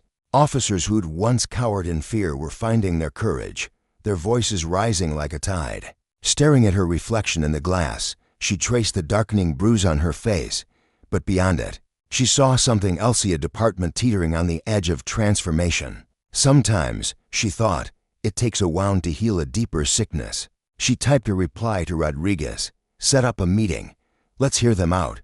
Everyone deserves a voice." 2 weeks later, the Riverside Police Department was unrecognizable, caught in the throes of its greatest upheaval in decades. Sarah sat at the head of the conference table, the same room where Barrett had lashed out at her, though the bruise on her cheek had faded to a faint shadow.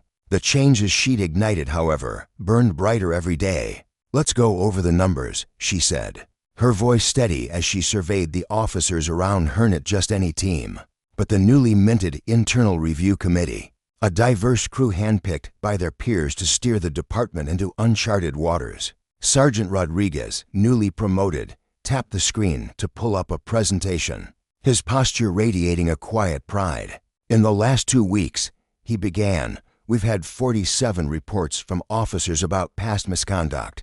32 have come forward with statements, things they saw but were too scared to report until now." Sarah scribbled notes on her tablet, the room's atmosphere thick with purpose and a cautious optimism. These weren't just confessions. They were lifelines, threads of accountability weaving a new fabric for the force. "What about the training programs?" she asked, turning to Officer Chen, who'd emerged as a fierce advocate for reform. He straightened in his chair, his eyes alight with enthusiasm. "Chief, it's incredible, 98% participation in the voluntary bias training sessions. Officers aren't just showing up, they're asking for more. They want to learn, to be better." Nods rippled around the table, a shared acknowledgement that Barrett's fall had pried open eyes once stubbornly shut. Even the old guard, who'd bristled at change, were now among its loudest champions. In the hallway beyond, the walls bore witness to the shift. Gone were the dusty portraits of stern, monochrome chiefs, replaced by vibrant images of officers laughing with kids, helping elders, bridging gaps with communities they'd once policed from a distance. Detective Martinez leaned forward, sliding a stack of folders across the table with a determined glint in her eye. "We've finished reviewing Barrett's old cases," she said. 23 incidents of excessive force or obvious bias being reopened. And the officers who covered for him, 3 seniors are suspended pending investigation. 2 others resigned before we could dig deeper. The message is loud and clear. The days of shielding bad apples are done. Sarah inhaled deeply, the weight of that truth settling into her bones. It was painful, unglamorous work, but it was the only way forward, a lesson in justice that cut deeper than any courtroom verdict. The meeting stretched on, alive with ideas. Officer Williams, a young recruit with a spark of idealism, pitched a plan that lit up the room. "We're calling it Coffee with Cops," she explained, her voice brimming with excitement. "Regular meetups in neighborhood school, no pressure. People can sit down with us, share what's on their minds, build trust, see us as humans, not just badges." Sarah's lips curved into a rare smile, recalling how such an idea would have been laughed off weeks ago. Now, hands shot up to volunteer, a chorus of "Amen" echoing around her. That afternoon, Sarah wandered the department, her eyes tracing the transformation. The break room, once a den of crude jokes and averted gazes, now hummed with earnest debates about community service. In the training room, she paused at the window, watching a mix of rookies and veterans practice de-escalation techniques, steady, voices calm, learning to diffuse without drawing a weapon. Her phone buzzed with a text from the mayor. "Community complaints down 40% since changes started. Keep it up, Chief." Pride swelled in her chest as she passed the spot where Barrett had struck her, the memory a dull ache now, overshadowed by her resolve. Inside her office, a pile of applications teetered on her desk, diverse faces and stories from people who'd never dreamed of joining the force until they saw Riverside's rebirth. She picked up one, reading the applicant's words. "I want to serve a department that stands for everyone. Your changes prove that's possible." Gazing out at the city skyline, Sarah felt a quiet triumph. Barrett's attack, meant to silence her, had instead sparked a revolution on step, one voice, one choice at a time. 3 months later, the Riverside County Courthouse brimmed with tension, every seat filled with onlookers craning to see the final act of this drama. Chief Sarah Thompson sat in the front row, her uniform pristine, her posture unyielding as she watched James Barrett face the judge. The trial had laid bare the security footage, every angle replayed, every shout amplified, leaving no shadow of doubt about that day's violence. Barrett stood there, a hollow shell of the man he'd been, his once crisp uniform traded for a baggy suit that seemed to swallow him whole. His face, once flushed with rage, was now ashen, his eyes darting nervously as his lawyer fidgeted beside him. "Will the defendant please rise?" the judge intoned, his voice a gavel of its own, and the room held its breath. Justice, Sarah thought, wasn't just about this moment, it was about the cost of power misused. A lesson etched into every change she'd fought for, every officer who'd found their voice, every community member who'd dared to hope again. The air in the courtroom hung heavy, thick with anticipation, as James Barrett rose to his feet. His movements were slow, deliberate, as though each muscle ached under the weight of the moment. His shoulders slumped forward, curving into a defeated arc, and his gaze remained stubbornly fixed on the scuffed wooden floor. He couldn't muster the courage to lift his ice net to meet the piercing stare of Chief Sarah Thompson, nor to face the handful of fellow officers who had taken the stand, their voices steady as they recounted the ugly chapters of his past. The room was a cavern of silence, broken only by the faint scratch of pens from the reporters huddled in the back, their notebooks filling with hurried notes, and the occasional click of a camera shutter capturing the unraveling of a man. The judge, her voice cutting through the stillness like a blade, fixed her gaze on Barrett. "James Barrett," she began, her tone unwavering, resonant with authority. "This court has found you guilty of assaulting a police officer, a felony charge. That carries grave weight. What makes this offense even more egregious is the undeniable evidence that your actions were fueled by deep-seated racial and gender bias." Her words landed like stones, each one sinking into the quiet, amplifying the tension that gripped the room. Barrett's knuckles whitened as his hands clenched the edge of the table before him, the wood creaking faintly under his grip. He felt the heat of shame creeping up his neck, but beneath it simmered a flicker of defiance, a refusal to fully accept the judgment bearing down on him. The judge pressed on, her expression stern yet tinged with a quiet sorrow. "Beyond the assault itself, this trial has peeled back the layers of a troubling pattern, a thread of misconduct.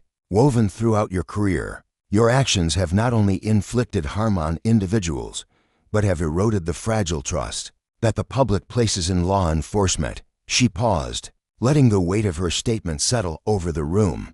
Sarah, standing off to the side, watched him closely. Her chest tightened as she thought of the countless lives Barrett had scarred over the years, men and women whose complaints had been dismissed, buried under a system too reluctant to confront its own flaws. She remembered the officers who had whispered their fears to her in private, their voices trembling with the knowledge that speaking out could cost them everything. Now, as the judge shuffled her papers with a crisp rustle, Sarah felt a surge of resolve. This wasn't just about Brett, it was about all of them. The sentence came down with a calm, unyielding finality. This court sentences you to 18 months in prison, followed by 3 years of supervised release, the judge declared. Furthermore, you are permanently barred from ever serving in any law enforcement capacity. In addition, you will complete 500 hours of community service, working directly with organizations that support minority communities. Barrett's head jerked slightly, as if the words had struck him physically. His jaw tightened, but he said nothing as the court officers approached, their footsteps echoing in the stillness. They flanked him, guiding him away with a firm but dispassionate grip. For a fleeting moment, his eyes flickered toward Sarah, a mix of resentment and resignation before he was swallowed by the doorway. Sarah rose from her seat, her movements steady despite the storm of emotions swirling within her. She stepped out into the courthouse corridor, where a throng of reporters immediately swarmed her, their microphones thrust forward like a bristling forest of metal. "Chief Thompson, how do you feel about the verdict?" one of them called out, his voice sharp with urgency. Sarah paused, her fingers brushing the edge of her badge as she straightened it. A small, grounding ritual. She drew a breath, her voice firm yet laced with quiet conviction. "Today isn't just about one man or one incident," she said, meeting their eager gazes. "It's about drawing a line in the sand. No one stands above the law, especially not those of us who've sworn to protect it.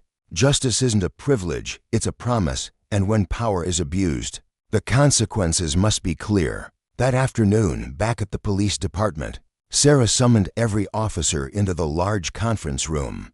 The space was packed, bodies pressed shoulder to shoulder, some leaning against the walls as chairs ran out. The atmosphere buzzed with a new energy, a stark contrast to the fractured, uneasy mood that had lingered 3 months prior, before the trial had forced them all to confront the rot within their ranks. Sarah stood at the front, her presence commanding yet warm, her eyes sweeping across the faces before her. "Today sends a message," she began, her voice ringing with purpose. "But the real victory isn't what happened in that courtroom. It's what's happening right here, right now, in this department." She clicked through a series of slides projected on the wall, each one a testament to the transformation unfolding around them. Complaints against officers had plummeted by 60%, a number that drew murmurs of surprise from the room. Community trust ratings had soared by 45%, while applications from minority candidates had surged by an astonishing 80%. Incidents resolved without force were up by 70%. "These aren't just numbers," Sarah said, her tone softening as she leaned forward. "They're stories. They're the officer who steps in when he sees a line crossed. They're the mother who stops by to shake our hands instead of crossing the street to avoid us. They're the kids who used to see us as threats and now ask how they can wear this badge someday." From the back, Officer Rodriguez raised his hand, his voice cutting through the hum of the room. "Chief, that community basketball program we kicked off last month, 15 more officers signed up to volunteer this week." His chest puffed slightly with pride, and a ripple of smiles spread through the crowd. Sarah's lips curved into a genuine grin, the kind she hadn't felt in months. "That's outstanding, Rodriguez," she replied. "And the mentorship program, how's that going, Officer Chen?" A weary young woman with a spark in her eye piped up eagerly. 32 officers paired with high schoolers so far, Chief. We've got a waiting list of kids begging to join."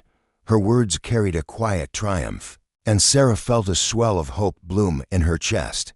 This was the dream she'd clung to when she first pinned on her chief's badge, back when the weight of the role felt more like a burden than a calling. As the meeting stretched on, Sarah's mind drifted to the long road that had brought them here. Barrett's attack meant to break her. To silence her had instead ignited a fire. She could still feel the sting of that day. The way his fists had lashed out with a fury born of desperation. He'd wanted to cling to a world where power shielded him from accountability, where his badge was a weapon rather than a vow. But in his downfall, he'd handed her the spark to rebuild something better. Later that evening, as she gathered her things to leave her office, Sarah paused by a new photo tacked to her wall. It captured her officers at a recent community event lawing with kids on a playground, chatting with parents over folding tables laden with snacks. The trust in those faces, so long fractured, was beginning to mend. Her phone buzzed, jolting her from her thoughts. A message from the mayor glowed on the screen. Just saw the news about Barrett's sentencing. But the real headline is what you've done with that department. You've shown us all what leadership really means. Sarah slipped on her jacket, a quiet smile tugging at her lips as she flicked off the office light. Tomorrow would bring fresh challenges, new cracks to mend, new battles to fight. But now they'd face them together. A department forged anew in the crucible of justice and accountability. Barrett had tried to drag them back into the shadows of the past, but instead, his collapse had illuminated a path forward, a future where power served, not ruled, and where the law stood as a shield for all.